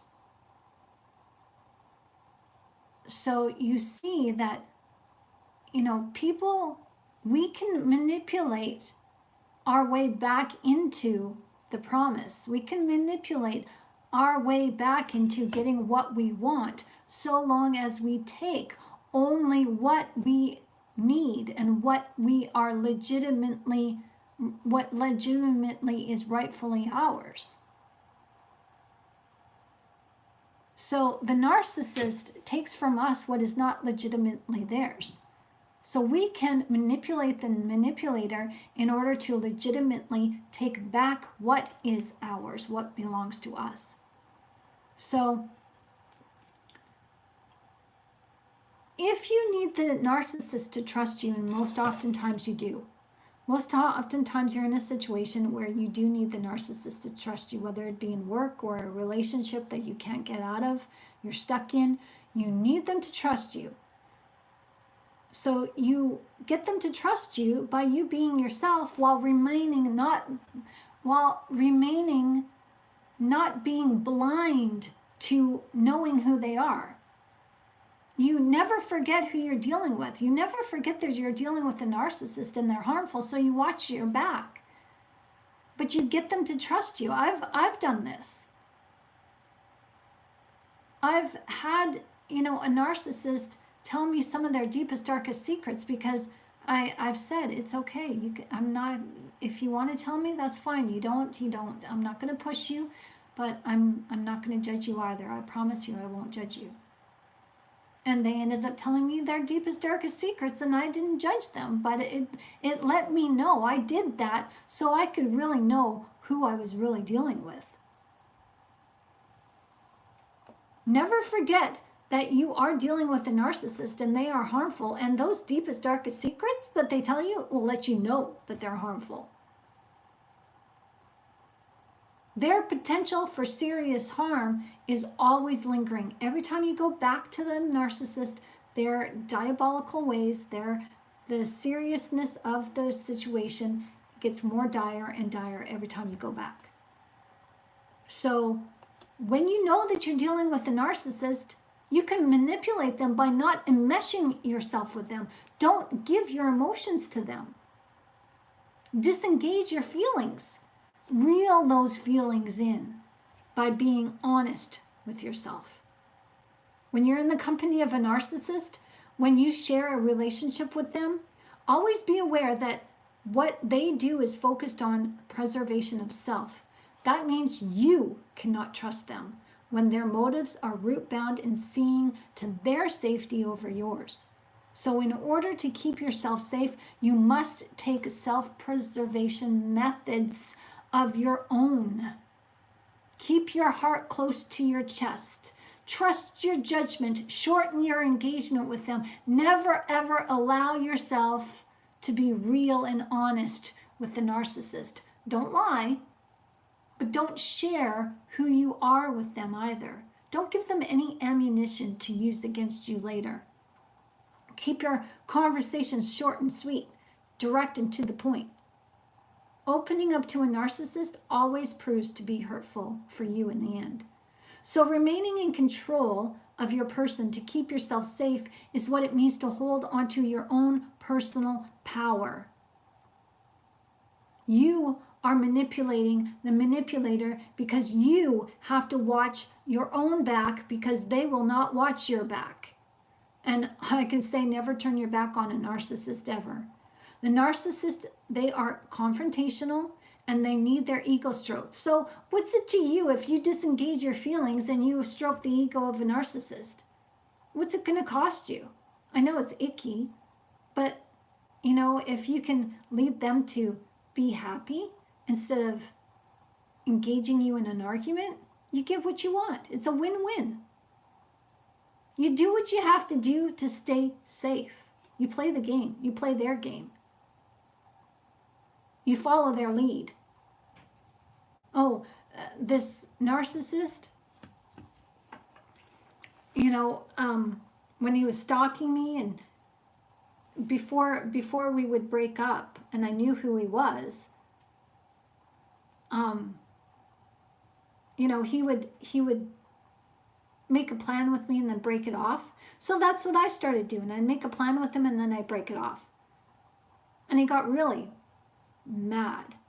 And I said to him, I go, I'm just following your lead. And then he got really upset. I'm just like, I'm just following your lead. I'm doing what you do to me. Doesn't feel good, does it? Oh, you bitch, blah, blah, blah, and you know, whatever. I'm just like, hey, you called me. This is my phone. You respect my phone number, and I don't have to listen to this. Goodbye. You know, like following their lead, it dismantles them and it reveals to you who you're dealing with. But I don't encourage you to let them know that you're following their lead. Like, don't say those exact words. I said that because I knew I was never going to see him again and I was on the phone, so I was relatively safe.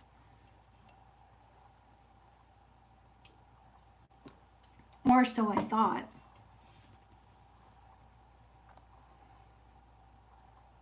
You know, there are times to be... What I did with this person was not courageous. What I did was, I would consider rebellious.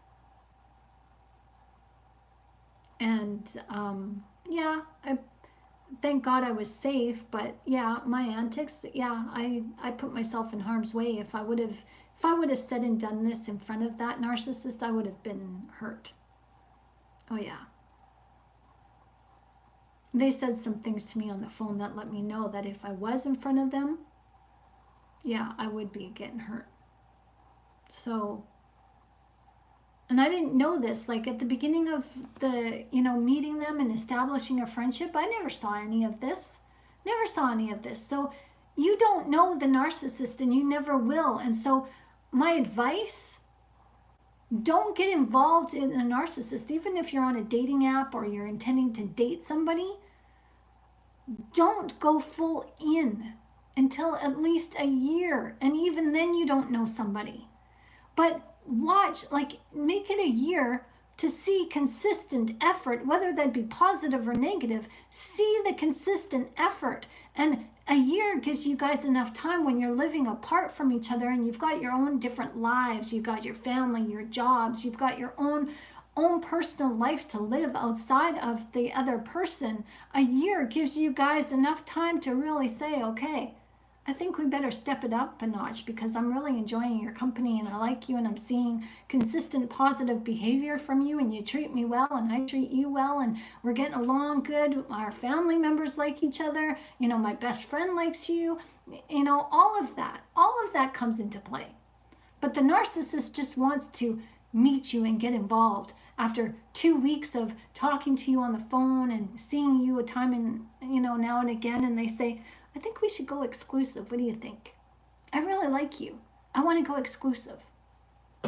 Or even if it's a best friend or somebody that you're establishing a friendship with, and all of a sudden they start uninviting themselves and coming over and, calling you when you're saying that I'm going to be busy in this such and such a time, or, they just come over unannounced.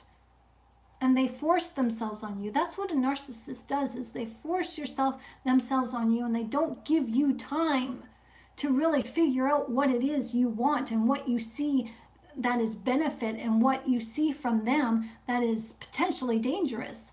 They don't give you time to figure that out because it's all rush, rush, rush, rush, rush. And that's on purpose.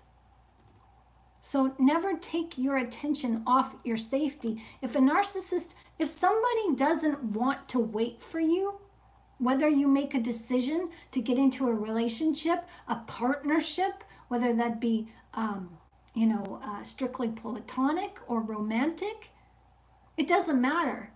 You're entitled to go at your pace. And if they don't want to go at your pace, then they're not respecting your boundaries. They don't respect you and they're not in your life to be better by getting to know you. They're not in your life because they like who you are as an individual. They want you in their life because they see that you can do something for them as they want to take advantage of you. So Garden of Love says, I also think that we all are separated by isolation because of all those relations. Yeah, exactly. And it's not a bad thing to isolate yourself. It really isn't. Like the older you get, the more isolated you will become because you'll realize that the more actuated you are, the more rooted and grounded you are in self-awareness. You don't want to entertain other people's bullshit antics. You really don't. You don't want to entertain other people's egos. You've got no time for it. You can see when someone is puffed up and talking out of their side of their mouth with their ego. You can see it and you can feel it and you're just like, no, I don't want to participate. Sorry. I'd rather go do crochet at home by myself and listen to some music rather than listening to this gossip and this stupid talk. Your priorities are different. And after you go through a narcissist, like one too many narcissists, like one narcissist is enough, but 5, 7, 10 lifelong lineup of narcissists is like, you know what? I'm just satisfied in knowing myself and being my own best friend, taking God wherever I go. God's got my back. I'm his friend. He's my friend, and I'm good. I'm good. I'm good. I'm good. Because, it's just not worth the pain anymore. It's not worth the tears. Life is too precious, and like you guys said, narcissists are time wasters, and you can't get that back. And it's like, I don't really want to invest any more time into potentially crying my eyes out because I invested my love into somebody and it proves that they're just evil to the core anyway. So what's the point? I mean, God said, this day and age, the love of most will grow cold. So remain in control of your person. To keep yourself safe is what it means to hold on to your personal power. You are manipulating the manipulator because you have to watch your back at every turn. Never turn your back on them. They are confrontational and they need their ego stroked as they want and need your attention. So you decide.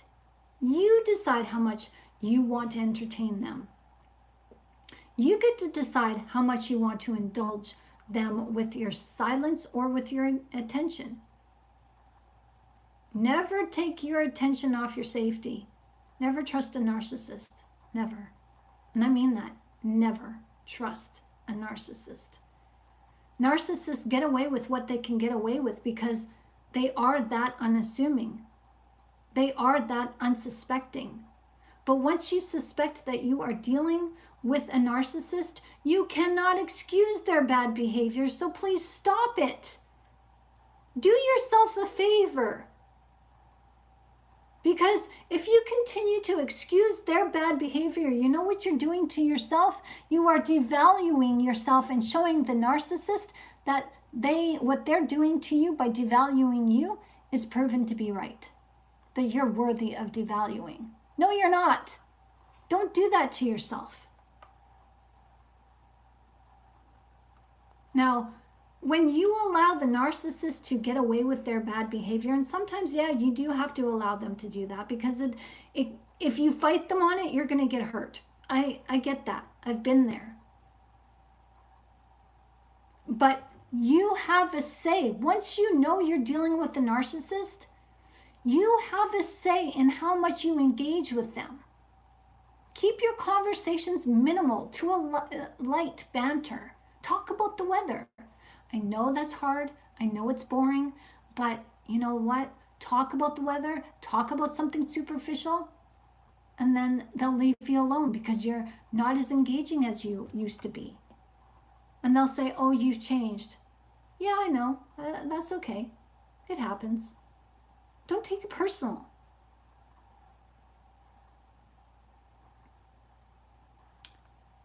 You know, when you are making a choice to live for yourself, you are choosing yourself.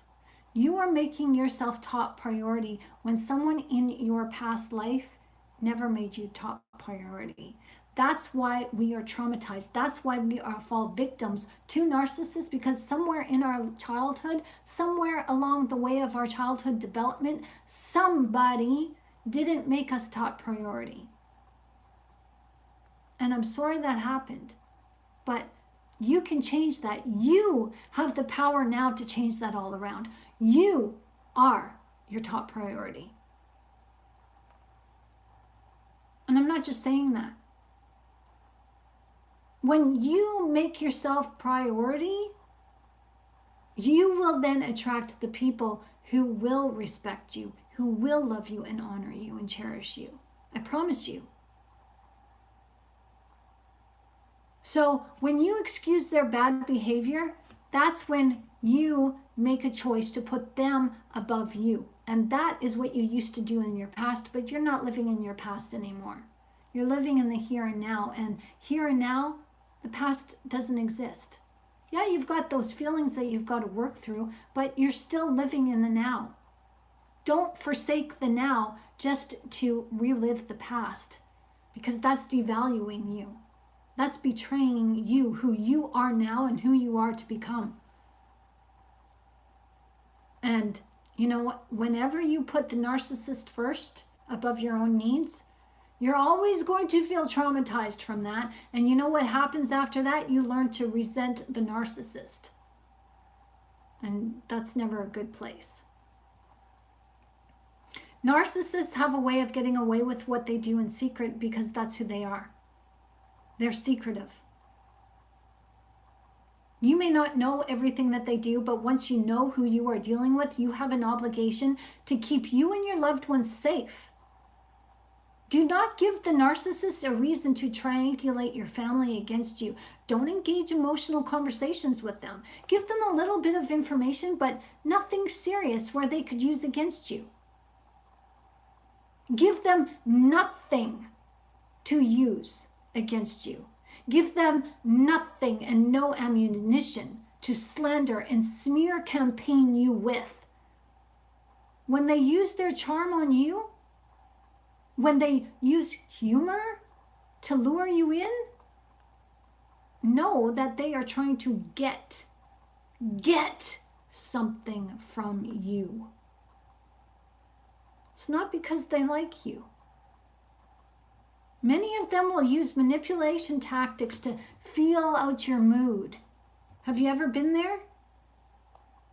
They are always asking themselves, based on their feelings of shame, what they just did, they're kind of suspecting that maybe you'll find out or maybe you'll know. And so they're like, do they know? Do they know that I went out last night and cheated on them? Do they know that I had one too many drinks and got a speeding ticket last night? Do they know? Oh, let me go just check out and see. Let me just go engage them in conversation, and let's just go and talk to them and see. Because if they're really mad at me, well, they should chastise me. I'll hear it. I'll hear it in their voice, and they'll start slamming cupboards around, and yeah, I'll know when they're mad at me. That's the narcissist. And they manipulate you. They engage in conversation with you just to see if you are onto them, just to see if they or you are aware of what they did, because they can't hide their shame. The narcissist will put out feelers to test your emotions, and they know when you're upset with them. And when you are upset with them, that's when they're ready for a fight. So guess what? Don't give that fight to them. Don't give it to them. Take back control. Even though they did something against your back, even though you found out, even though you know, keep it close to your chest. Keep it quiet. Don't give them the opportunity to use that against you. Don't give them the opportunity to play you for a fool. Play it cool, even when it isn't cool between the two of you. Take steps to really assess your relationship and counsel yourself with statements like, you know, this person is not going to change. This relationship that you have with them will be the same relationship for the rest of your life. Is this what you really want? Get honest with yourself. Manipulating the narcissist is a way for you to collect evidence to choose you before you choose the narcissist. Can you really handle those future lies with them? Is that what you really want? You really want a relationship based on lies? You really want a relationship where you love them, you give them your all, and they give you nothing in return? And they're cheating on you and undermining you, staying out late at night, uninviting you or not inviting you at all to things, leaving you out, coming home, starting fights with you. They smell like alcohol. They smell like liquor and smokes and, maybe even sex. You can tell. And you want to fight for your relationship, but there's no substance there to fight for. And every time you tell them and chastise them and say, hey, this is not cool. You're not my mother. You can't tell me what to do. They don't honor this unbreakable code you have with them when you're in a relationship with a narcissist. There's no honor between thieves, right? They're a thief. There's no honor. Why would you want the rest of your life to be okay just because you have somebody to hold at night or somebody in your company? Don't do that to yourself. You're better than that.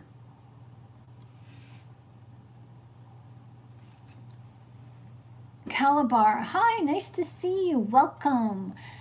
Calabar says, the narc has been telling people that I have trauma from my family of origin, knowing full well that I might be showing signs of an abused person, or I might tell. Ooh. Ooh.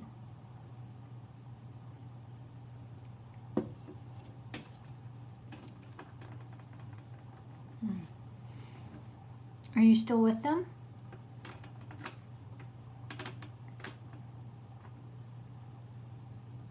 And what are you doing right now? Like, are you doing anything to heal? So, because we talked about this just a little while ago in this video, that the narcissist will use your trauma against you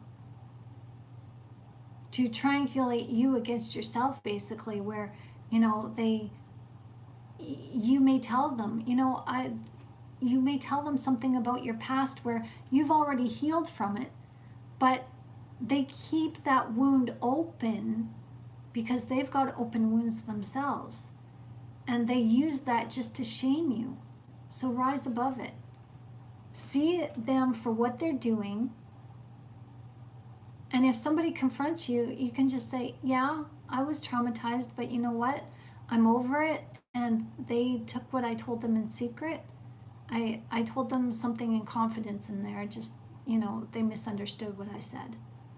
They're not, they breached my confidence level, like my, the confidence that and trust that I had in them. Turn it around in your favor. Yeah, I told them that I was once traumatized, but I've been working on it. I've been seeing a therapist, and I've been doing self-actualization courses, and I've been taking the steps to no longer be a victim, and I'm not a victim. I've risen above it. So what are they talking about? Rise above it. You can do it. I know you can. You've got this. So your life is too precious to continually say yes to a narcissist and allow them to abuse you. Get yourself some help. There's nothing wrong with getting help. There's nothing wrong with talking to somebody. I'm a peer support counselor, and I've been doing this since I was 16. And you know what I found out in doing this? That it's easier to talk to a total stranger than it is to talk to a best friend or a family member about your problems. Because a total stranger doesn't know you. There's an unbiased application there. There's no judgment. Or just say flip-flop. Yeah, I like that, garden. There's nothing wrong in talking to somebody. There is nothing wrong in trying to sort yourself out. You don't have to deal with this in silence. Find somebody who you can trust. When you're looking for a therapist, ask the therapist what their research and what their expertise is, what their experience is in dealing with survivors of narcissistic abuse.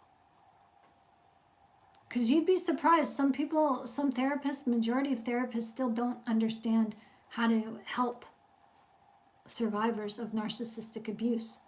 So do your research, do your homework, research the therapist, and find a good one. And in the meantime, I'm always here to talk to you if you need. And I do have an online resource bookstore for you with free and minimal paid content on there. So you can check out my online library and downloadable ebooks at my ko-fi.com/Shannon Lynn website.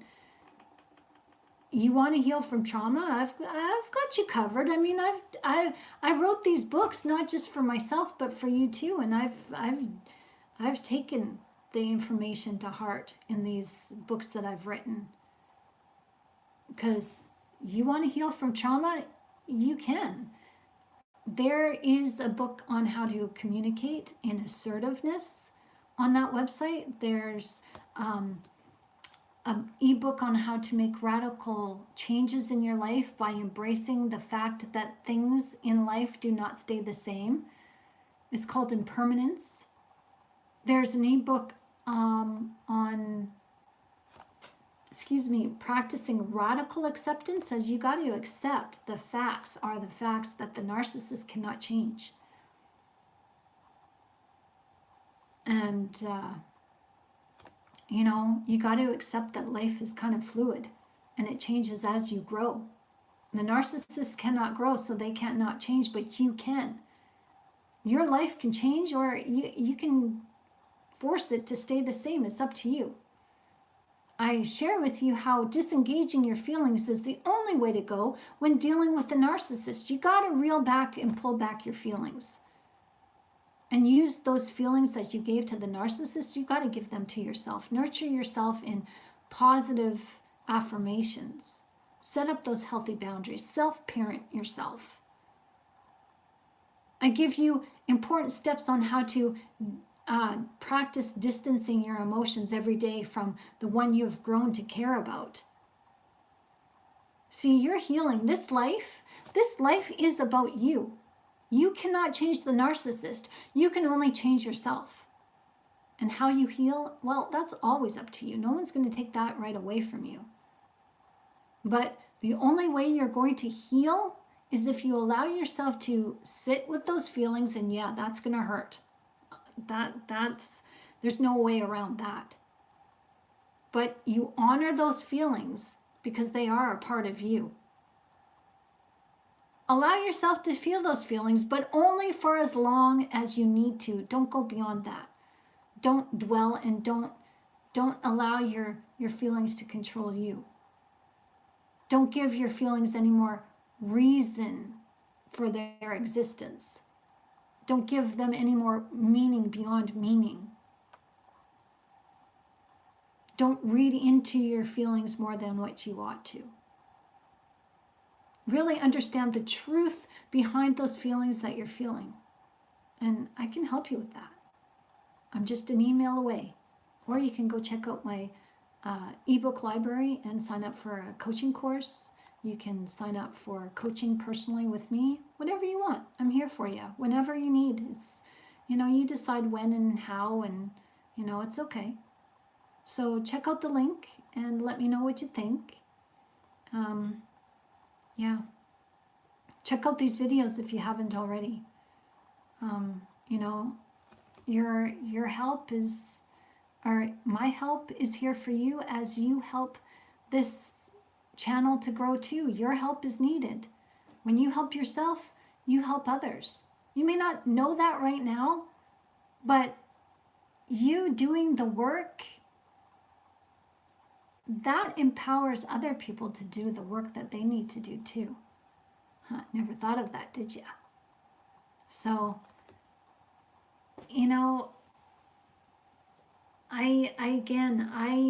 I'm not telling you guys anything that I haven't put into practice myself. And I can tell you that I had to realize my emotions as I had to look at them too. Because I realized that my emotions were the barrier. They were the stopgap. Like, they were the reason why I wasn't able to move closer to God in my faith. God does not cater to our egos. Oh no. And our egos must stop taking leadership in our lives. And that's ultimately who you're fighting when you're with the narcissist. The narcissist is catering to their egos, and that's who you cater to, their ego. Now, the narcissist is a walking, talking, destructive ego. They are what our egos represent in potential. Only the narcissist is what the ego is, meaning that their ego takes on physical form as the narcissist. The ego is basically crystallized itself to take the shape of a human, like they're the emotional shape of a human. So this is just a demon we're talking about. The narcissist is an empty shell, and they are full of demons, or they have at least one demon, and they have demon attachments that directly impact you. And so this ego, this persona, they fake empathy when it serves them, and they lie to us because the narcissist is rooted in fear. That's what the ego is. The ego is rooted in fear. When you look at your own ego, you will see that. You will see that your own ego is in self-preservation mode. And And I am here to tell you that when you take steps to your own healing, when you take steps for you that challenge the ego will push back. And that's okay. You don't have to push back. You just see the ego for what it is and say, and ask yourself, why am I feeling this? Is this feeling mine? Does it belong to me or does it belong to somebody else? Who does it belong to? Where did this come from? And nurture yourself through it. You know, I used to rebuke my ego and say, "You shall not pass. Get behind me, Satan. Ego, you're just a demon. You know, you're like a little imp to me, a little child. Leave me alone." But that was wrong, because your ego is a part of you. Your ego is your parents that have come down to you. Like when you were conceived, your parents' masculine and feminine sides were imparted down to you.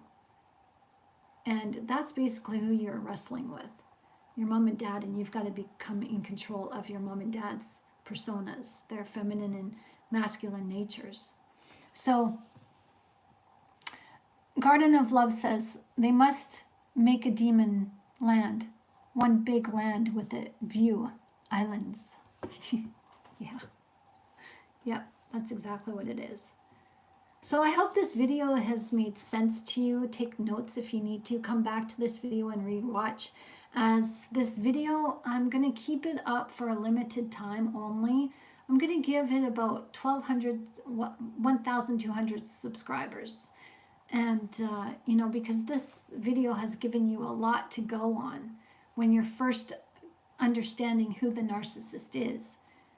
And, you know, this video is a great stepping stone to help you in the direction that you need to go.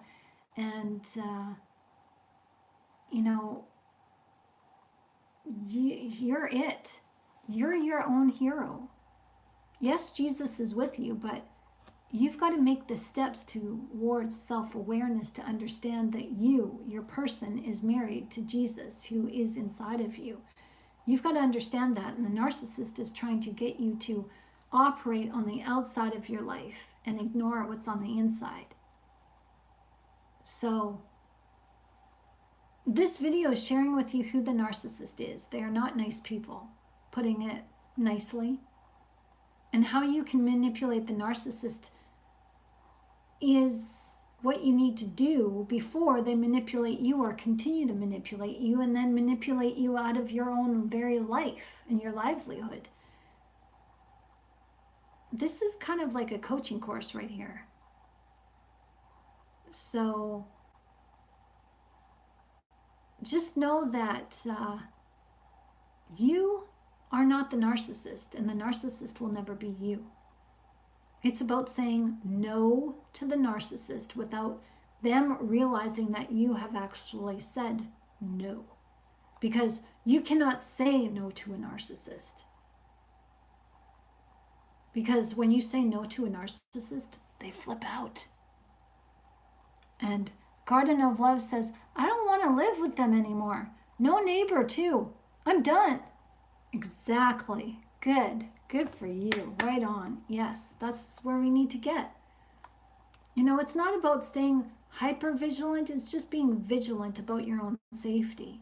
They're predators. And just because they look like us, they talk like us doesn't mean that they are us.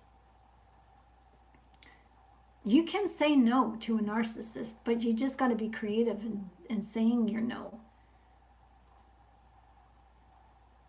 So they'll, like, when you say no to a friendship, they're like, why? What's not to like about me? And they will do everything that they can to convince you that they're likable. So just get creative. Distance yourself. Don't make time for them. As I've shared with you, that a narcissist, they won't take no for an answer, even when it comes to sex, because no is the ultimate barrier. No is you taking control. And when you're saying yes to the narcissist, that is basically how have control. I honestly think that narcissists like taking your sex when you say no. Because when it comes to a man overpowering a woman, a man is supposed to overpower another man when they're fighting, when they're, warring and fighting over their food sources in primitive, caveman days. But what man in his right thinks that it's okay to overpower another woman in sex? And women are like that too. Some women do overpower men. We're supposed to be loving and giving in that way. There's a mutual respect when it comes to lovemaking. With the narcissist, it's sex. It's dominance. It's power. It's ultimate power. It makes them feel like a god, that they can take that from you. Well, I think I agitated the guy because, like I said no. But he took it from me, but I didn't cry. I didn't beg him to stop. I didn't let him see that he was taking control over me. I didn't, and that's what unnerved him. That's what bothered him. I could see it. It bothered him afterwards.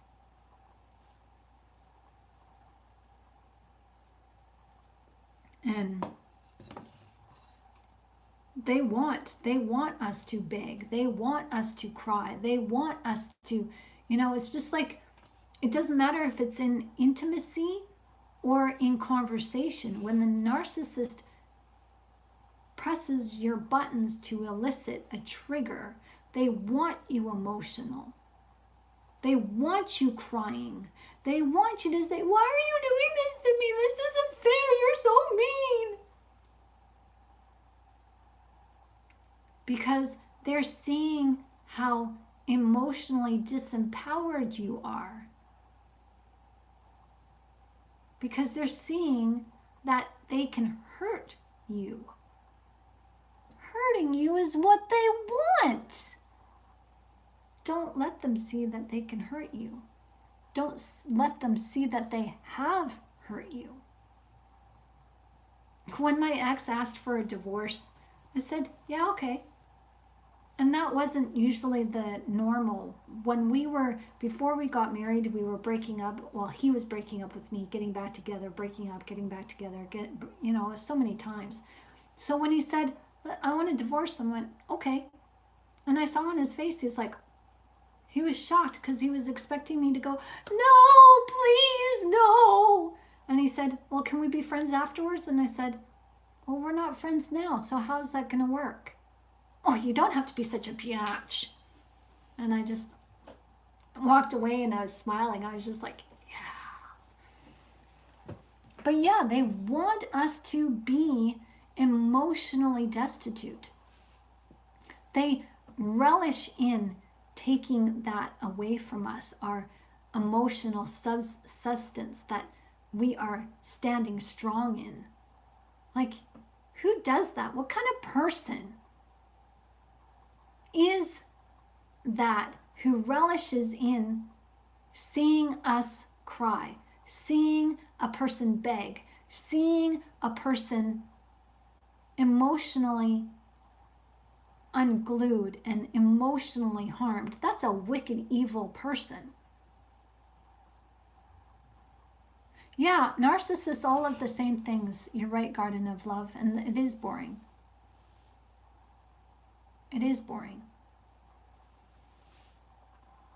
And they will bully you, badger you, nag you for sex, and when you put the brakes on and you say, no way, well, we're not going to go down like that.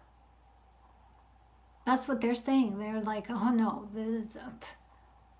I didn't come here for that. I didn't come here to come over to your house, and I didn't invite you over to my house for dinner for you to say no to me. Oh no, it's not going down like that.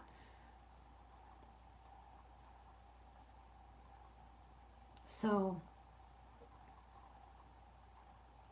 you know, it's the narcissist preys upon your neediness.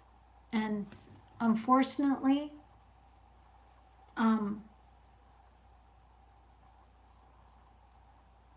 that your neediness is it's a negative, where your neediness for companionship and friendship. You have to be comfortable being alone. You have to be comfortable in being your own best friend.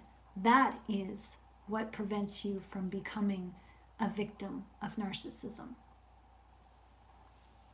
But until you get to that point, the narcissist is always testing you and trying you to see how far your neediness extends and how deep your neediness is.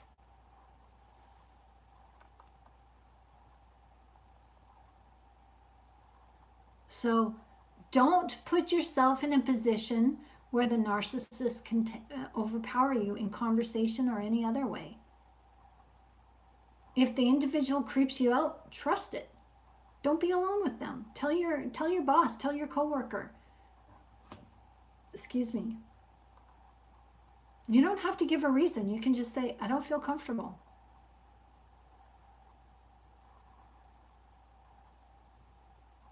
And yeah, the narcissist will bait you into saying no just so that they can control you. And they do it on purpose because they need to feel that feeling of control, that power. So whether they had a bad day, whether they're, having a bad relationship with somebody else, you're the go-to person, and they're going to harvest that power from you. It's like, what just came to my mind is like a narcissist treats you like a plug-in, an electrical outlet. And all these electrical outlets in the room look the same.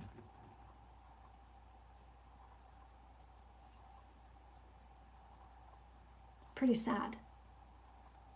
Don't explain yourself to a narcissist why they should or shouldn't treat you this way, why you shouldn't be doing this.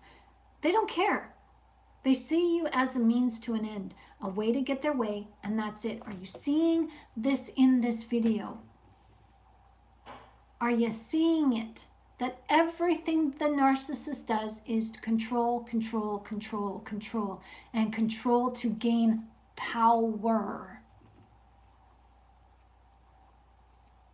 They don't care about you. How many times do we need to say this? They don't care because they don't have empathy. And they can fake it with tears. They can reel you in with their tears and make you believe that they are sincere. And they hook you with your own empathy, which then absolves them of their own shame that they're feeling. Don't think that their crocodile tears are anything real. It's not. They feel shame and they're trying to cover that up. They're still manipulating their own emotions to manipulate you. So the narcissist, in closing, they cannot self-regulate. Yeah, we're almost done. They can't self-regulate. And the reason why I am talking to you about narcissism is because there's a YouTube channel called Woman of Impact. And Lisa Malo is, I might be getting her last name wrong, but her first name is Lisa. And she had an interviewer on, a lawyer, who had to, this lawyer wrote a book about John Wayne Gacy, a psychopath who killed young boys.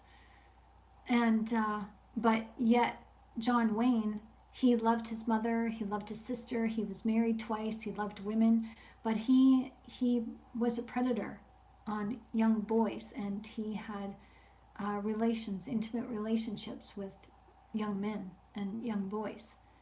And so in watching this, just kind of had me come up with my own ideas and my own experiences, my real raw experiences with the narcissist. And I encourage you to go check it out. it's fascinating, as it gives you an insight that you know, just because, like, in this interview, the lawyer said, oh yeah, he cared about his wife, he cared about his sister, he cared about his mom. And no, no. If a narcissist is a misogynist, it goes right back to the curse. I will put enmity between your seed and hers. That's the curse in Genesis. And a woman has male and female children. So you can hurt a woman by hurting her children. You can hurt a female by hurting a male. You can hurt a male by hurting a female. Do you understand? John Wayne Gacy, he was a predator and he preyed upon young boys. But those young boys were somebody's mom, or somebody's, those young boys were some mother's son. And he slept well at night. He would come home after, doing some nasty things and burying the children in his basement, coming up from the basement, and then go be with his wife.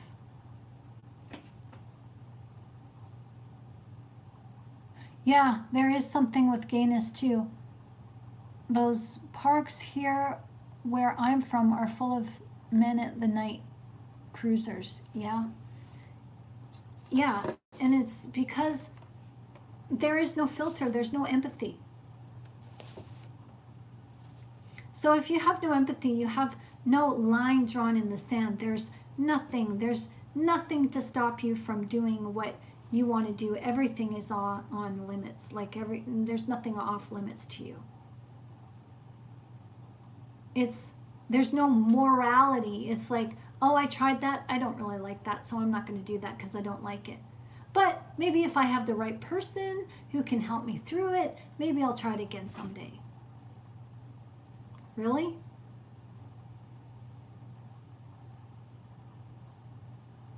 Having homosexual relations, whether you're a female on a female or a male with a male, you are harming the mother. You are doing harm to the mother, to Eve. So just because a narcissist says, oh, I had a good relationship with my mom, no, I'm not buying it. I'm not buying it at all. I'm not buying it. And just because a narcissist is married and lives a double life like John Wayne Gacy and comes home and treats his sister well and treats his wife well, no, I'm not buying it. It's a cover. He's got to treat these people nice in order to prevent anybody from suspecting that he is somebody other than who he says he is. That's how narcissists operate.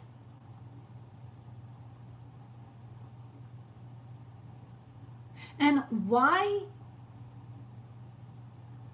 there was a comment, this lawyer and Lisa were talking about why he had a really bad relationship with his dad. His dad beat him up, and his dad was an alcoholic. And his dad took out his aggression because John Wayne Gacy was showing, he was homosexual at an early age. And so his dad would beat him up and call him out on that. And so they were saying that he would bury the bodies in his basement where he lived with his wife. Why? It wasn't to be, keep the evidence close so you'll never get found out. This had something to do with his dad, he was reliving his little boyhood. This is what I've said, that the narcissist looks at you as the parent and relives their childhood through you. That's why they do what they do. They're stuck in the past. And this is what Gacy was. It's my opinion, but I'm convinced that he was beaten in the basement with his dad, and so he buried little boys' bodies in his own basement as a way to bury the child that he grew to hate inside of him. John Wayne hates himself, and so he looked for boys that reminded him of himself, and he abused them and hurt them and buried them in the basement in attempts to bury them in the past. That's just my assessment. And narcissists, they treat you as the mommy figure, as, oh, my mommy did this to me, whether it was all the time or once or whatever. Narcissists hang on to that one little thread. They hang on to that one little wrong, and they will run away with it. And so they look at you, and they're reliving their past through you. All their reactions, when you say no, when you say, I don't think so, when you go against them, when you don't side with them, when you show your own opinion to something, when you show that you have your own likes and dislikes separate from the narcissist, that to them, they revert to the past, and they're thinking, you're basically saying that I'm the bad one because I don't like what you like. No, you're supposed to like what I like. And so they force you into liking what they like. They force you into going golfing or going and doing things that they want to do. And it's because they are stuck in the past, and they are reliving in the past through you in attempts to get you to fall under their control, because when they were little, they had no choice but to follow and be under the control of their mommies. So now they've flipped the script.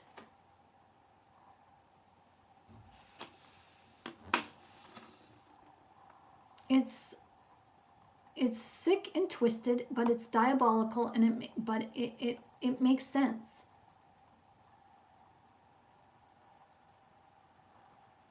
So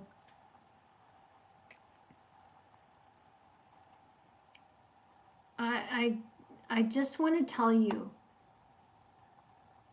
now that you know what you know about narcissism, and this video gives just a little pale, like this is just a little insight. If you haven't already, go geek out on this video channel. You're gonna learn something. And yeah, my videos from like 2 years ago, 3 years ago are based on, the learning lessons that I was going through, those growing pains that I was going through with the narcissist that I met as I was on the dating scene, meeting a narcissist and another narcissist and another narcissist, or the same one. It's all there for you guys to relate to help you to say, yeah, okay, that's familiar. Never let yourself feel trapped by a narcissist ever again. Now, you may very well be in a vulnerable position with the narcissist where they have trapped you into the relationship. However, the first step in taking back control is to take back your belief that you are in control of you. Good things can and will and do happen for you. You are worthy of living a good life because you are deserving. You are lovable and you are loved. Begin taking baby steps towards healing by addressing the negative beliefs that you have about yourself and working each day on counteracting those beliefs by saying and doing something for you. Say good things to yourself. Do something wonderful for yourself. Go do something that you enjoy. And call out those negative beliefs. Sit with those negative emotions. take them to God in prayer and say, God, can you help me with this? Show me where I can't let go. Show me why this feeling of sadness is so strong. He will, I promise you, he'll help you. You matter, and you're a beautiful soul. You really are. You're lovable, and you are loved, and you know, your smile, who you are is contagious. It's infectious. And you are somebody who people genuinely want to be around. You really are. You are awesome. And, you know, there is nothing that you can't do. You just, yeah, you probably need a break, but you just need to be set on the right course. And how you can do that is just look at yourself in the mirror every day. And even if you don't believe it, just give yourself a smile. Even if you have to fake it, give yourself a smile and say, I believe in you. I love you. And after a week, you're going to feel a little bit better about yourself. After 2 weeks, you're going to feel even better. After a month, you're going to feel radiant. Because it's the narcissist that took away your belief in yourself. The narcissist took what little belief you had in yourself. So you're a beautiful soul. And you have come to the right place of healing. So welcome, my friend, to Positively Spiritual. My name is Shannon Gilmore, and I'm here to help you. So take a look around at this YouTube channel, check out the Ko-Fi channel, and be a part of our wonderful team here. We're a family, and we offer hope, help, and restoration. So, and you're also welcome to scoop me off an email if you don't want to contribute, if you're shy and you just don't want to get into, you know, the talk and make it personal in the chat. Well, that's okay. You don't have to. You're welcome to email me, and you're welcome to share your story, your truth, as you are believed. And you are welcome to be a part of this wonderful team as we are growing. And at the time when we reach 1,000 subscribers, we're going to have a party, and I'm going to give a giveaway. So you are welcome to come to our party. And so there you have it. I want to tell you that you know, you're worthy. You really are. And you're not going to see that or believe that from anybody else. You've got to believe that for yourself.